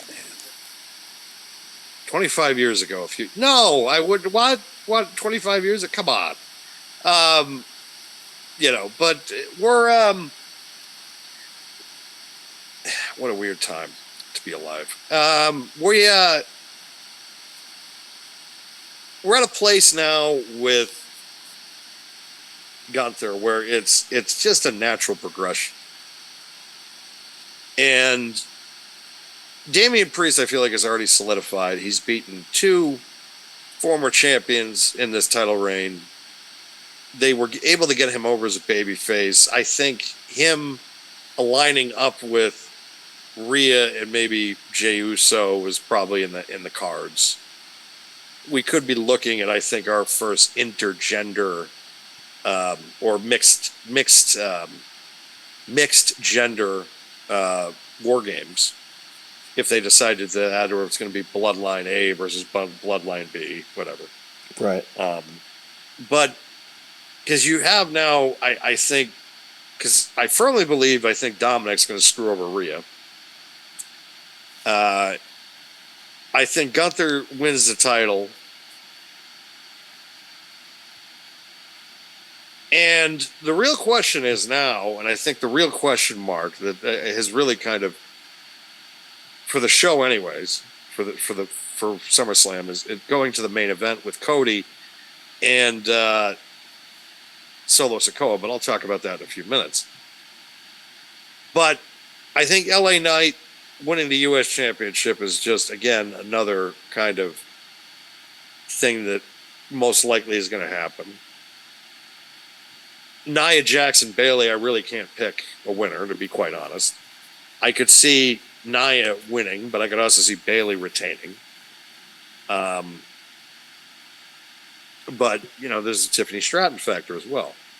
But I don't know if they're going to want to flip that Money in the Bank like they flipped where they flipped it just too quick. I don't know if they're going to want to do that now. I don't know if they're going to want her to kind of hold on to it for a while and then cash it in at some point instead of cashing it in at SummerSlam. It's tough to say, because if Bailey wins, then maybe they can, you know, switch it that way. Right. But I don't disagree either, because it's like, I don't know. Yeah, maybe they do want to hold it for a little bit. Well, my thing is, it's like you can't flip them both too quickly. Like, you can flip one quickly, but you can't flip both. I agree. So I feel like you're kind of letting it breathe a little bit might be your best option. But if you put in and doing it 2 years in a row at SummerSlam, because you had Io Sky cash in hers last year at SummerSlam, that loses the effect. So, and you automatically, it's just like, well, now they're just going to challenge at SummerSlam. So I don't know if it's going to be at SummerSlam or not. I wouldn't do that. But again, Triple H seems to find a way to make, like, there are things that he does. I'm just like, I wouldn't have done that. But then it's like, but it worked out anyway. So what the fuck do I know? Like, that's so many times I say that with his booking sometimes. I'm like, I wouldn't have done that 10 minutes later. fuck, he did it better than I thought he could have. Like, shit, I guess it works. But the Bailey Nia thing, it to me is the big question mark. I think Gunther winning and LA Knight winning is not locks, but I feel like that's safe. 90 to 95% sure on both that. Yeah, I agree. And I don't see Rhea winning the title. I see her winning in a rematch, but also I don't see Rhea winning the title because I don't know if she needs it. She doesn't need the title right now. Like she could do without it and let the title breathe a little bit longer, because we all said it when she lost, when after WrestleMania, even going into WrestleMania, I said she doesn't need to win here. Like, her legacy is already kind of solidified. I mean, Becky winning, I think, could do wonders, because she's never really been put in a position where it was like where I felt that her title reign was ever threatened. And I think that was my biggest criticism about Rhea's title reign. So maybe just keeping the title off her still might be a good idea. But also, I think to further the story, her winning the first time out doesn't do anything for anybody. Continuing the story is what you want to do. And her just going in there and thrashing Liv Morgan and then walking away with the title, there's no story in that. Yeah. That's what people expect to happen. And this is one where it's like, you need to prolong this as long as you can. As long as people are interested and still watching, prolong it. And make that moment for Rhea be that much more. Because it's just, her getting it back immediately does nothing for anybody. It does nothing for Liv. It doesn't do anything for Dominic. It doesn't do anything for Rhea. It's just giving her the title. I mean, was she supposed to lose it at some point at this soon? I don't know. I honestly think that the injury was the best thing that could possibly happen for her, because she came back and she's more over. She's now over as a babyface, and now you didn't have to turn her. The fans turned her for you. Yep. Yeah. Nothing that Rhea Ripley is doing right now made her a babyface. She's still Rhea that she was as a badass heel, but the fans turned her. She didn't do anything for her to turn. The fans did it on their own. It was organic. Yeah, they didn't. She didn't have to do anything. And we've talked about this before, where it's just like, okay, well, you have other characters that fit that same mold. You know, Steve Austin really should have been a heel, but he was over as a babyface. He's a heel. He's a heel. And, you know, Undertaker, you could make your argument depending on, you know, time frame of his character, really, I guess, that he's a face or he's a heel, but he's still fucking over. People still loved him. It's the same with Rhea, where she fit a mold as a heel, and just she's over just because of that raw talent, the charisma, and everything else that she brings to the table.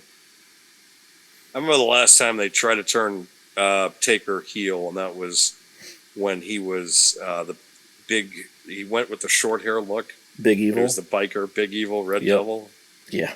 It was so hard to root. Like, he was a heel because he was doing such dastardly things. Like the time he took Hulk Hogan on that ride on his bike. Yeah. He just was dragging him. He was just doing such heelish, brutal things. But at the same time, I couldn't root against The Undertaker. I couldn't root against The Undertaker in 2002 because I was already 12 years in of enjoying him. Exactly. I'm like, I'm going to start booing him now? Are you fucking nuts? Yep. What he's doing now is great. And it turned out that was a character that everybody looks back on and says, yeah, he was so cool then. I mean, that's kind of what it is with Rhea. It's just, even if she turns heel, people are still going to cheer her, I feel like. So I feel like that her winning the title at SummerSlam, why bother? Just to prolong it as long as you can. Plus, people are still interested in the story. The real question that I have going into the show is not the decision. Because I feel like that Cody is going to retain against Solo Sikoa. I don't see any possible explanation for Solo Sikoa beating Cody Rhodes at SummerSlam. My question is, Does Roman Reigns return before then or at SummerSlam? Because I've heard that he might return on TV before SummerSlam, which, sorry, I disagree with that wholeheartedly. I think if you're going to bring, or you tease it or of some nature, but him coming out at SummerSlam and screwing over Solo Sikoa or causing Solo Sikoa to lose the title, again, is a much better story than him coming back a week or two before and then either trying to play the side of he's on Solo's side or something. I don't know. But I feel like that him returning to TV before SummerSlam is a bit counterproductive. But they could do it in a way that makes sense. Again. Hold on. I need to jump in here. So first of all, I agree with you. Do not bring Roman Reigns back before SummerSlam. Do not. If you want to tease him, the best way to tease him would be to bring back one of two people, and I'm gonna say the least likely first, and that's Jimmy Uso. Yes. If Roman is not coming back, I'm okay with that. If it doesn't happen at SummerSlam or before, I'm okay with that. If you bring Jimmy back to then fuck over Solo. Okay?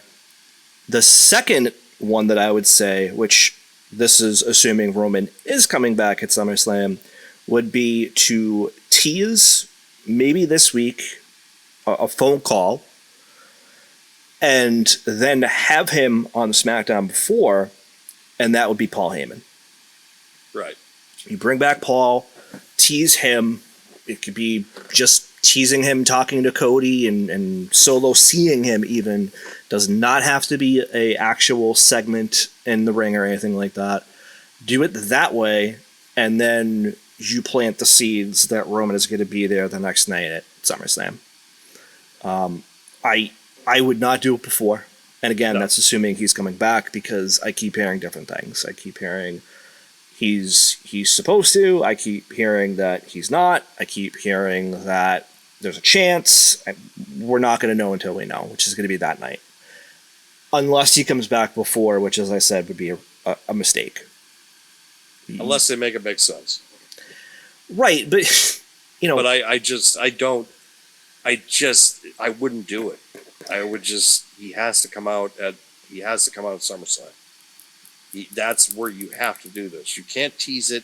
You can't have him come out on a random SmackDown, because you lose. Well, that's why I'm saying you could tease it with Paul. You lose that pop. I agree, but you tease it with Paul. You know, you're because in a Paul stadium. can be there anyways, and this Right. is the whole thing. He could be there anyways. It's not necessarily a direct giveaway. It's a tease. You know, and that's why I keep referencing him, because he's already a build guy. You can build somebody up, you can tear him down, whatever you need him to do.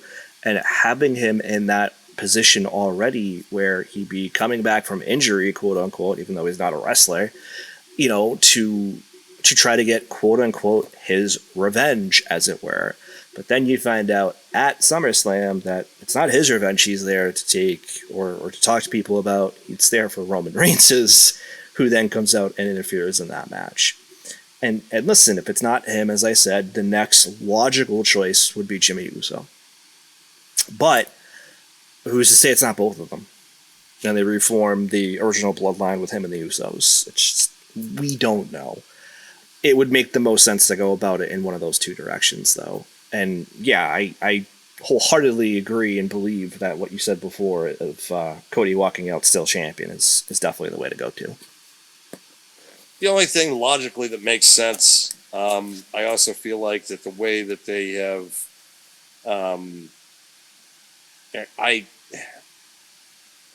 I have a gut feeling that they are going to start to lose faith in Solo Sikoa, and they're going to start pushing their energy towards Jacob Fatu.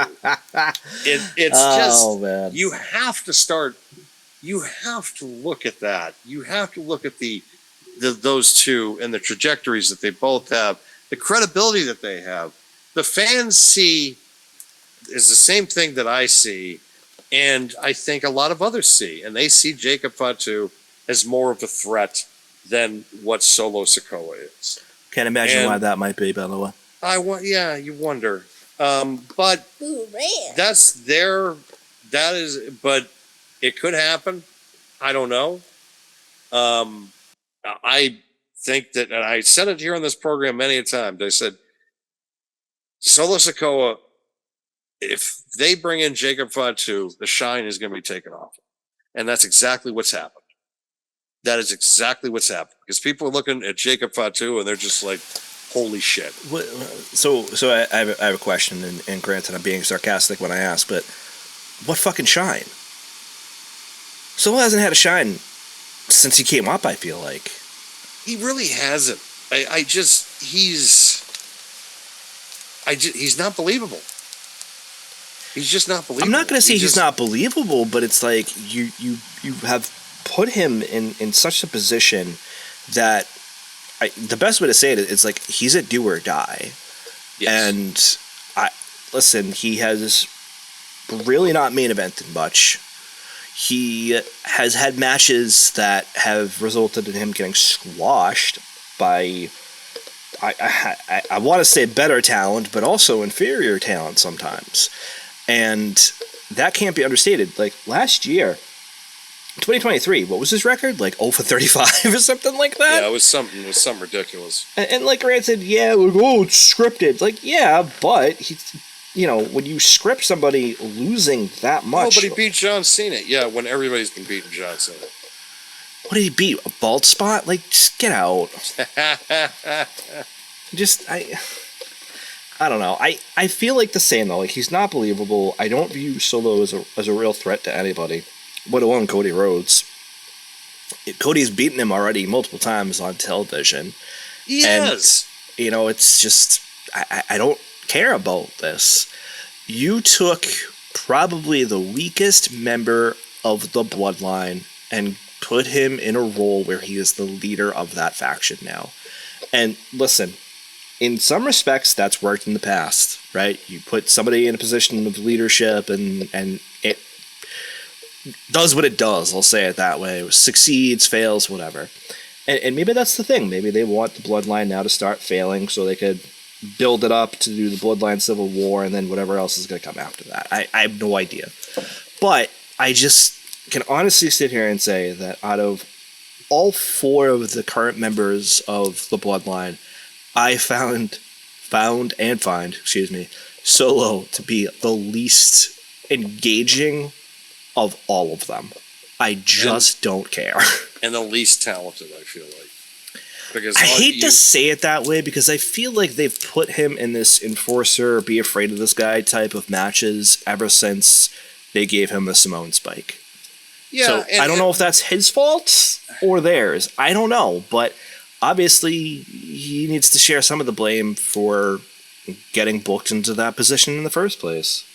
They need to. They also need to desperately give those guys a mouthpiece. They need to give them their own wise man. Because I just I hope that the rumor to that is not true, by the way. Who's the rumor? Rikishi. Oh God, no. Estrada, I feel like, is the only guy who could do it. The guy who used to manage Omega. Yeah. I feel like that is the only possible solution to that. Not Rikishi. Love Quiche. Just don't want that. I don't want him talking though. I don't either. It's just like he's not a mouthpiece. He's a performer. Well, plus he's too close. Yeah, exactly. He's just too close to the situation. It's just like, yeah, you need somebody else. So, but no, and again, I know it sounds like a broken record here with Solo. It's just he hasn't done anything for me to sit there and be like, oh God, this guy's the next big great one. I don't see what they see. I just don't. And I know I'm not the only one. No, and I know I'm not the only one. And I know you're not the only one.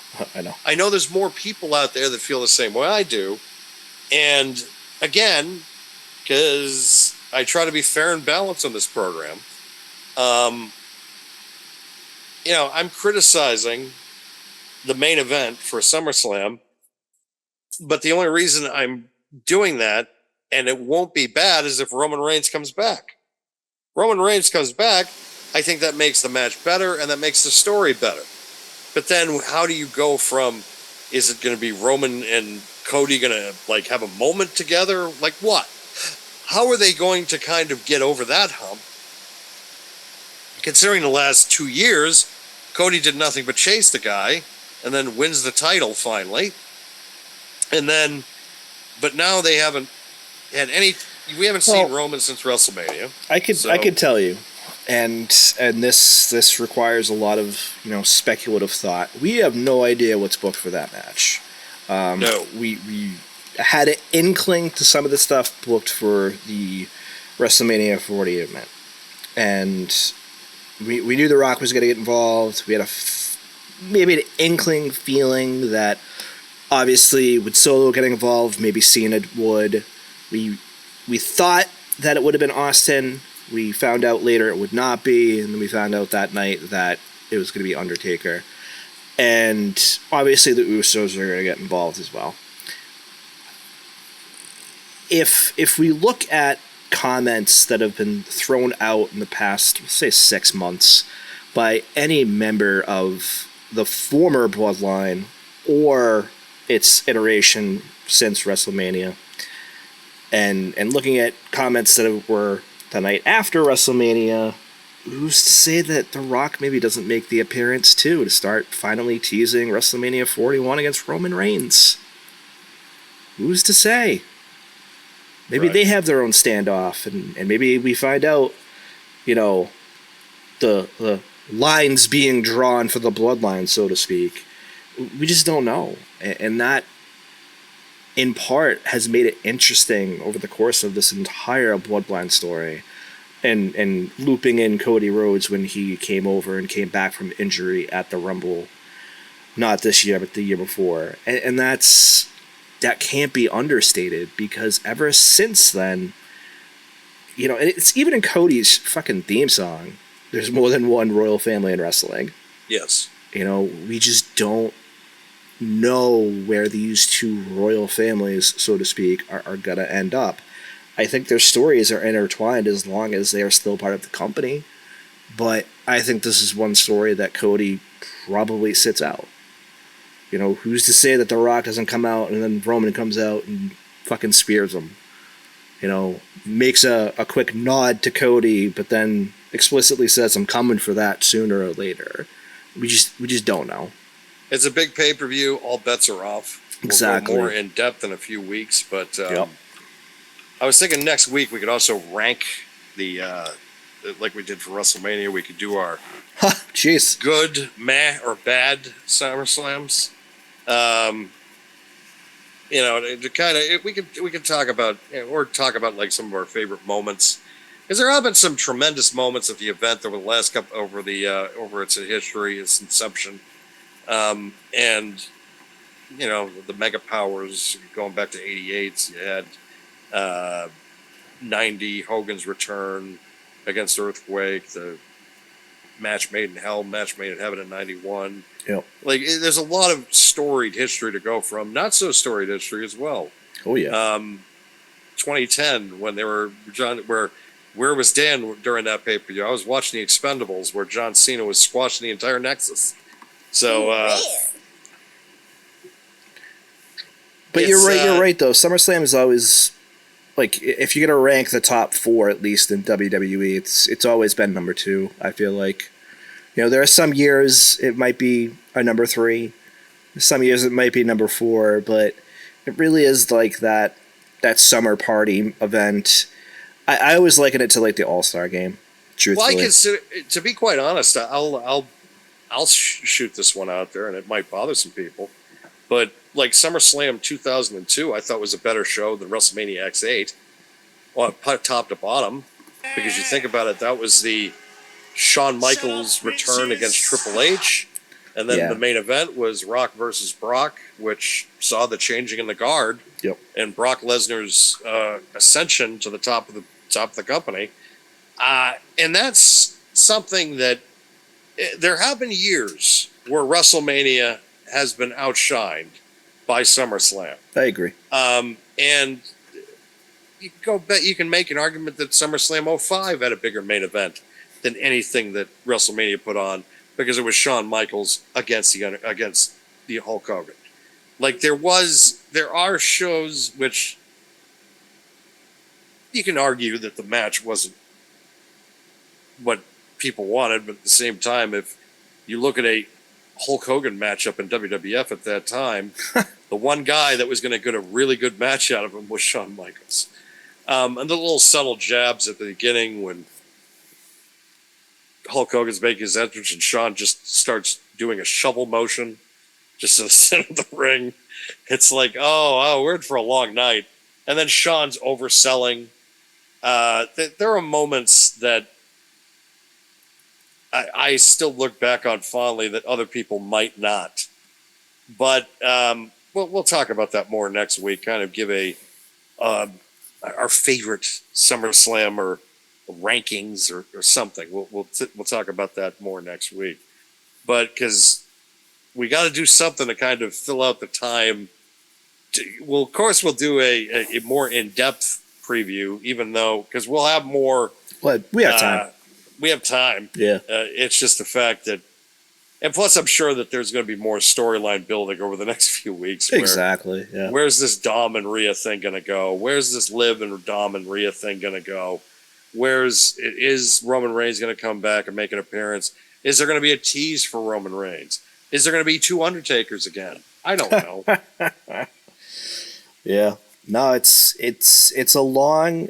It's not even that long. It's a few weeks away, but it Right. feels like a longer build than, previous pay-per-views this year. It seems like they just kind of gone through very, very quickly.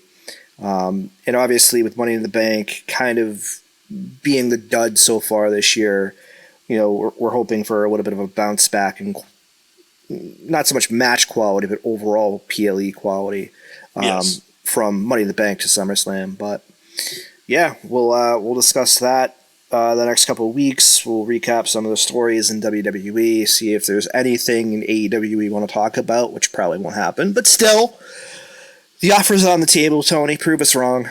And then, yeah, we'll probably do some kind of holistic SummerSlam review of over the years. I don't know if we want to do the same as the WrestleMania one. Oh, that was a battle. That was a battle. I think, some maybe like a top 10.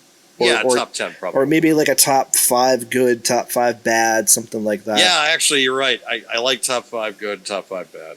All right, so we could do that. We'll do that. I'll still have to put all the work into decide how to work that, but as that's you all right. Always do, my friend. As I always do. That I will be completely admit is the fact of that it's a because he does a hell of a lot of work with the graphics, man. Like I don't have the patience or I think eye for it, but Smoke. Wait, what about your eyesight? Because I'm not booked. But this is why it's a unique kind of partnership in the sense of that I have knowledge and so does he, so to speak. But wow! Fucking talk about. Cornbread, damn it, cornbread. I didn't teach you everything Shut that I up, know. bitches. All right. But you're getting there, oh wise one. Jesus. No. That's I'm kidding. Of course. Sorry. We're both extremely knowledgeable when it comes to this stuff, which is why we can kind of carry this program and also give you history lessons along the way.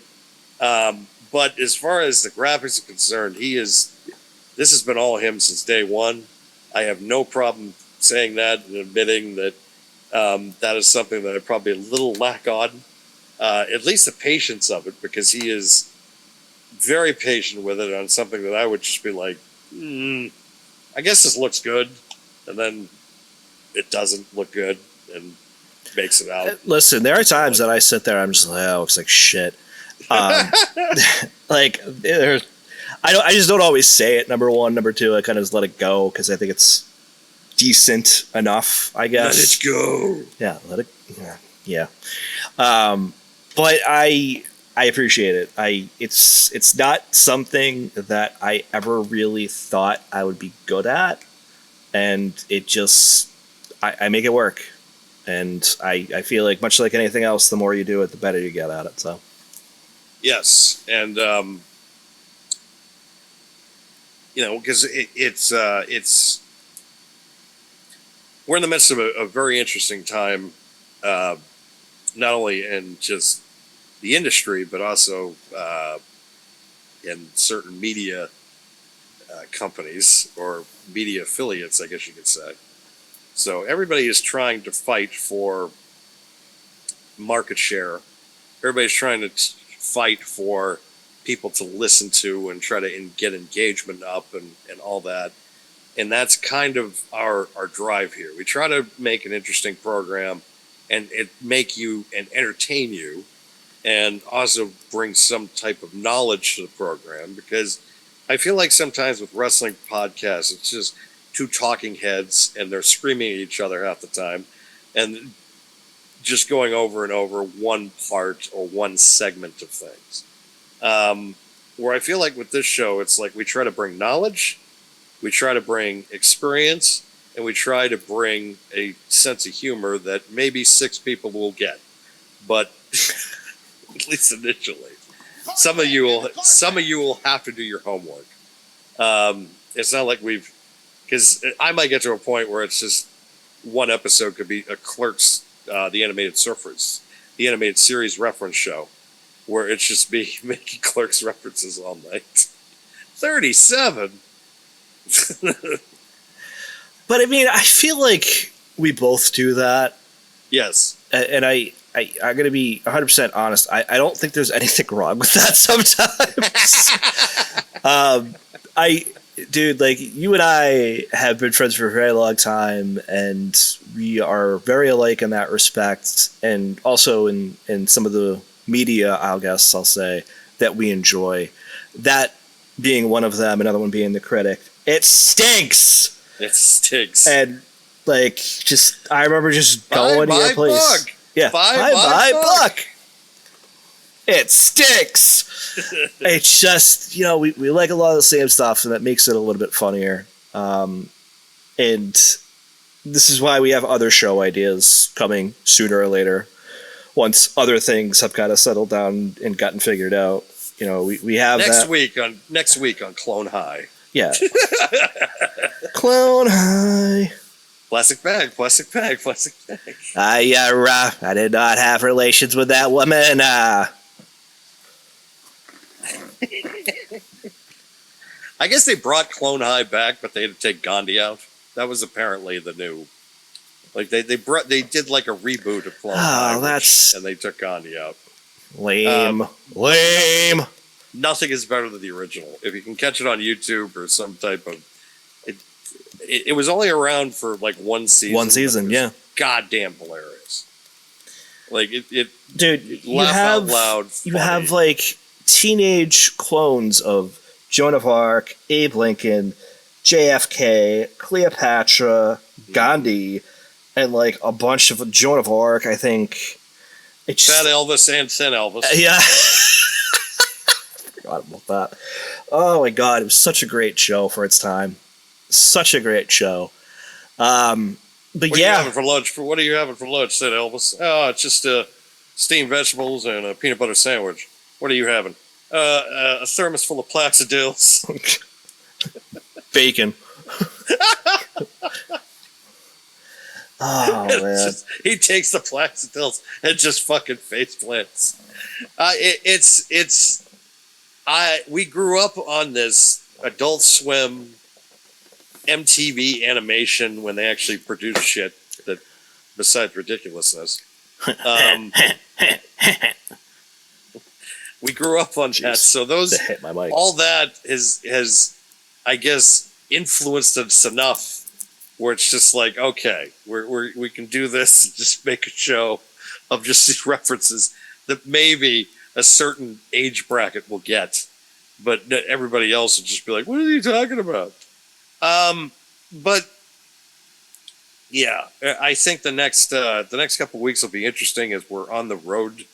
Really the last kind of lap headed to SummerSlam, which big stadium shows, so I expect it to be one of the better shows of the year. Plus, I feel like they really need to make good from Money in the Bank. Yeah, they do. They do. It really left a lot of people, a lot of bad taste in people's mouths, including mine. And yours, of course, because we were in group chats just being like, what the hell are they doing? What the hell are they doing? Yeah, I mean, looking back at that chat and our previous comments on last week's show when we recapped it, it's just like, what? Like, rare miss on the majority of the show. I would say that they stuck the landing on one thing, and that was it. And you know, like we talked about the main event, that was exactly what our expectations were for it. It's just the way they went about it was just poor as well. So, yes. You know, I just I didn't like it. I think though SummerSlam has the opportunity to be a make good, also set up for Survivor Series down the line because this is when the quick turnover starts to happen. Because Survivor Series is almost the next is 2 months. 10 to a little bit more, like 3 months more. Like I think it's about 3.5 months. Because it's now towards the Thanksgiving Day weekend. So. Yeah, that's true. Because you count all of August and September and then into November. Yeah, you're right. Okay. For some reason, I wasn't counting August. I don't know why. Probably because I want it to be sooner, I guess. The one thing we didn't really talk about, which I think we spent a few minutes on at least before we go, is we also don't know if CM Punk is going to be healthy for SummerSlam. Yes, that's been the rumor. Yeah. Which, I mean, that's unfortunate. Well, I've heard that it's not a no. Might be an unlikely. Yes. Yeah, it's not a yes. I've heard today that he was at the Performance Center, so that's good news. But he still technically does not have the okay. So that could be a game time decision. I was thinking the same thing. Yeah. Where it's just all of a sudden that night they announce it, or that week for that matter. I feel like there's enough buzz around that feud anyways. They don't have to. They don't need to advertise it. I mean, pretty much it's just like these two are going to fight. Okay, fuck it. That was just say. I mean, listen. At that point, you can have Drew come out for a talking segment and have CM Punk come out and beat the crap out of him again. That's all you need to do. Yeah. And I think that there's enough blood behind the feud to do it. It'll be really interesting to see where Seth Rollins lies for SummerSlam, because he really doesn't have anything going on. And I think a triple threat match between those three guys is just. I think he gets involved. Yeah, they both can be standalone feuds, and I feel like that Rollins and CM Punk should be separated still until WrestleMania, because I feel like that's a WrestleMania match that you can do, where I feel like you got to do Drew and Punk now. Oh yeah, that's you got to do it. It's just it's been building for so goddamn long. And you kind of have to do it. Because if they want to wait 4 weeks and do it in Berlin, go ahead, do it. But I feel like that they're trying to test the waters and also be cautious with it and figure out if he's going to be cleared enough. So we might not know until the last Raw before that, or even that SmackDown the night before. We might not know that Punk's going to be cleared until that very week. We could hear next week too. Who knows at this point? But I feel like that all signs are pointing towards we're going to try to make sure that this gets. We want to know that he's cleared 100% and 100% ready to go. Because, Punk's had a very long and extensive history of injuries the last couple of years.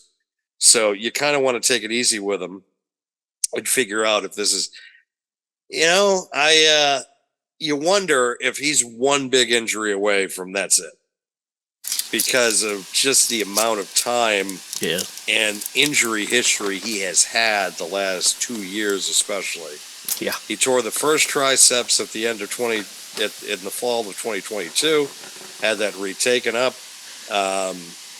but also there was the broken leg the broken foot a couple of years ago as well. From that mishap with the guardrail jumping.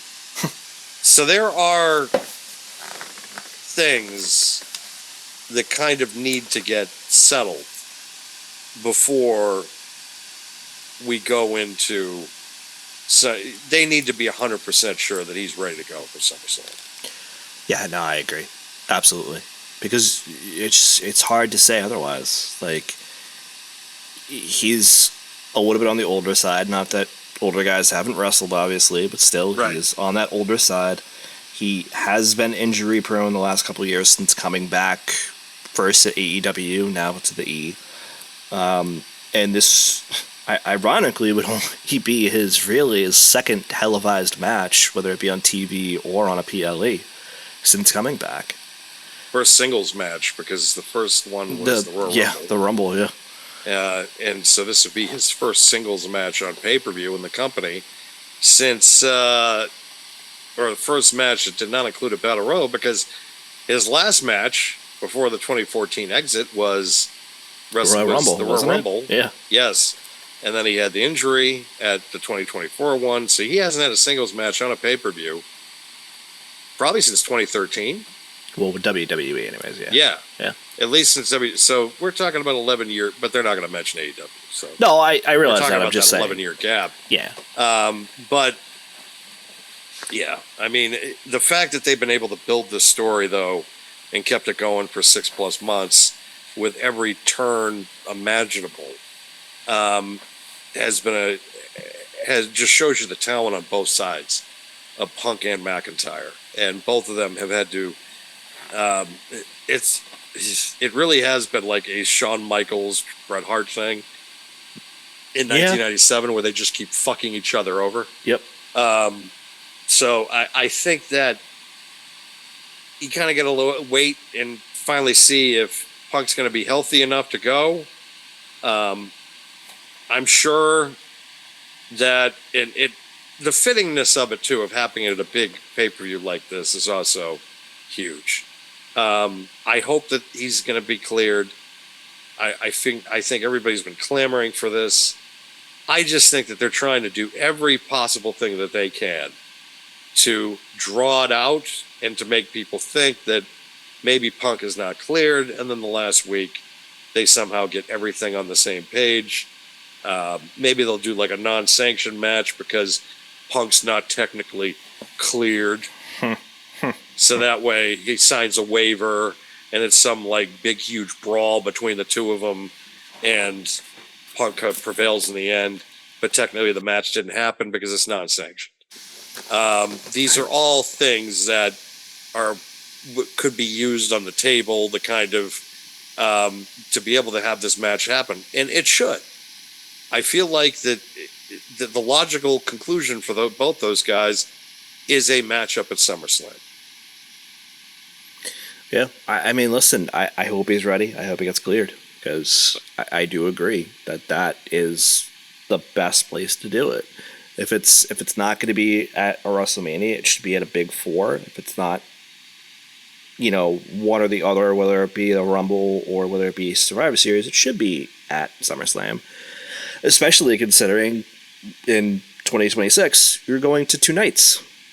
Yes. So I mean it's a lot to unpack, but I mean it's gonna include 2 nights versus the one. You gotta add more content just like you do for WrestleMania, and that way you could potentially feature more of your stars. The one thing I would say that they've kind of worked themselves into recently is having so many storylines going on at once that you're unable to feature some of those guys. Carmelo Hayes, granted, was in Money in the Bank. It's like, what is he to do now? Probably nothing. A lot of them are going to fall into that category of not getting booked much. Karrion Kross and The Final Testament, same thing. They're on a 3-hour show now, and they're featured maybe for 3 minutes at a time. You know, there's just not enough time for a lot of these people. And you kind of wonder if that means at some point there's going to be more releases. I hope not. I hate to see anybody lose their job, but it's kind of something I've been keeping in the back of my head the last couple weeks. It's the nature of the beast. It's the nature. It's just, they understand it getting into that company, that the chances of that happening are always there. Right. You know, and it just frees people up. But also they have become more willing to work with other companies, probably more now than they ever have, because you think about it, last week, we just saw Io Sky and AJ Styles work with Pro Wrestling Noah in Japan. Yep. So they're willing to now, and also their working relationship with TNA. Yep. Which Joe Hendry is, goddamn, he's taking over the fucking country. He's back. Jesus Christ, this guy. Dan, do you believe in Joe Hendry? Don't even start. I'm starting to side with Booker T on this. I'm just like, this is annoying. Like, it's just, he's just showing. Shut up, bitches. It's just. I think at some points it is. I'm not gonna lie. At some points it is, but I especially like the redo of his theme song to the Big Show theme. I thought that was pretty funny. That was funny, but it's still. And how can I argue with it too? Like there was a video going around of kids in like a classroom all going popping when he came out for that Rumble. Yeah, singing along to "I Believe in Joe Hendry." It's like the thing's gone viral. I can't anything that goes viral that's related to professional wrestling. It's like that's good for business. Yeah, absolutely. So from my perspective, it's like, well, that's good. But at the same time, it's still fucking annoying because it's every punchline now, and every time it's just like, can it be? Oh Jesus! Here we go. I believe in Joe Hendry. Yeah. I mean, I get it. I mean, and I think he's an extremely talented guy, but at the same time, still very annoying. I'm not gonna say it's annoying. I get why you say it though, but I just feel like it's overdone, and I think that's why it's annoying. You know, like some of it's funny. Don't get me wrong. Like I said, that Big Show remix of it, I thought was hilarious. I think there was that Foo Fighter one that either you or shared the other day. I forget, but that one was pretty funny too. I didn't care for that one as much, but still funny. But then it's just like you see it everywhere because, like you said, it's gone viral, and it's like this guy we went to college with. If you don't remember, don't worry about it. But that he would take a joke and just use it all the time to a point where it's just like, God, enough already. Please stop. Yes. Smoke. And I would start to be like, dude, you're killing the joke. No, I'm not. No, I'm not. Yeah, but you are, though, dude. It's dead. It's been dead. You killed it. It's dead, Jim. It's dead, Jim. You know, but TNA, they're getting a boost from this because Slammiversary, from what I understand, is just on the verge of a sellout of a 4,000 seat building, which good for them. That's great for them. Yeah, for TNA, that's good. It's doing better than AEW's been doing lately. I mean, yeah, if it's 4,000, it's double what you normally see at an AEW show. So, well, that's our hard cam. No, that's the entire building's full. Shit. I did like that. What was it, last week before, where CM Punk's like, holy shit, there's people on this side of the building. Not used to that. I loved it. I think the last press conference with Triple H when somebody had mentioned something and he was just like, well, you know, we do it better than, like, Jesus. I wasn't talking about anybody else. I was just talking about us. He had to clarify because everybody now, it's like any time that anybody says anything that could be construed as as a shot to AEW, I know everybody's got to jump on their goddamn white knight horse and be like, Tony. No, it's not even. It's not even that. It's both sides. It's. I know. Oh, No, it he is both talks sides. about him again. It's like, shut up. Yeah. Just shut up. Competition is good at this point, folks. We need to realize this. Bitches. Yep. No, I mean it is, and listen, I said it before about the WWE talent, but I don't want anybody in AEW to lose their jobs because of this. Unfortunately, that's a side effect of this business. Except maybe Jungle Boy. Ooh, man. That's all I'm gonna say. You're welcome. I think that even at that point, yeah, I don't want anybody to lose their jobs. I think it's an unfortunate nature of just the business world in general, not even wrestling. Not even Dominic Mysterio. That's saying something. I mean, I don't want Dominic to hold lose on, his job. hold on. If you asked me 2 years ago, that would have been a different answer. But Yes, it would have. Jeez. I gotta say what I gotta say. But yeah, it's an unfortunate nature of the business world. The wrestling business is no exception to that, and hopefully Tony can turn it around for his employees at the very least. But we'll see. Don't turn around. Uh-oh. Smoke. All right, I think that's a show on that note. You want to do I do your too. plugs, my guy? Oh, well, I guess I could say our plugs at certain points. You could catch I us. love how we're not going to talk about that, but you're already fucking talking about that. Well, I mean, like we're just... What the fuck is that? Like, what is that? I'm not trying to jump the gun on formalities, but at the same time, I mean, we are in kind of like a limbo phase, and quite possibly things could be made official sooner rather than later. But for the time being, More to come. More to come. More to come, folks. And we'll when we know more, we'll make sure to share it with you here on this program. You can catch the shoot on YouTube here on Diamond Podcasting Productions.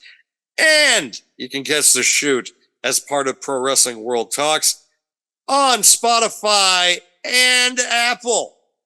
Just look for Pro Wrestling World Talks on Spotify and Apple, and you will find us every single week. And if you want to find us on YouTube, just look up The Shoot on Diamond Podcasting Productions. Click like and subscribe. And I guess I could say, make sure to click that notification bell so you won't miss an episode.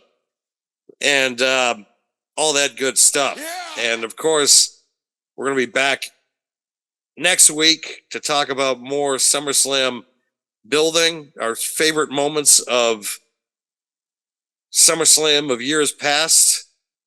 I'm rather surprised in us again that we were able to do another show in under 3 hours. So we're getting better, folks. We're getting really better. It's been a slow week. It has. It has been a slow week. For all the stuff that's happened, it's been slow. I also think, too, that we're both kind of like, we both probably had long weeks that are probably just like, There's that, too. There's that, too. Drags on. Yep. But, yeah, so that's it for my plugs. You got any, my friend? No, so catch Pro Wrestling World on Facebook, the Pro Wrestling World on Twitter X and Instagram as well. And you do the same with The Shoot, at The Shoot Show 1. It's on the screen right now, as is at the _PWW. Our social medias are also up there as well, so you could definitely catch us on Facebook, on Instagram, and on Twitter X as well. So catch us there. As Dan said, like, favorite, subscribe, share, do all the necessary things that we need you to do. Help us grow for The Shoot, and obviously keep listening week over week and hear what we had to talk about. But until next week, when we start talking more about SummerSlam and getting closer to that road in the next couple of weeks for this year's SummerSlam, we will catch you then. Bye, everybody.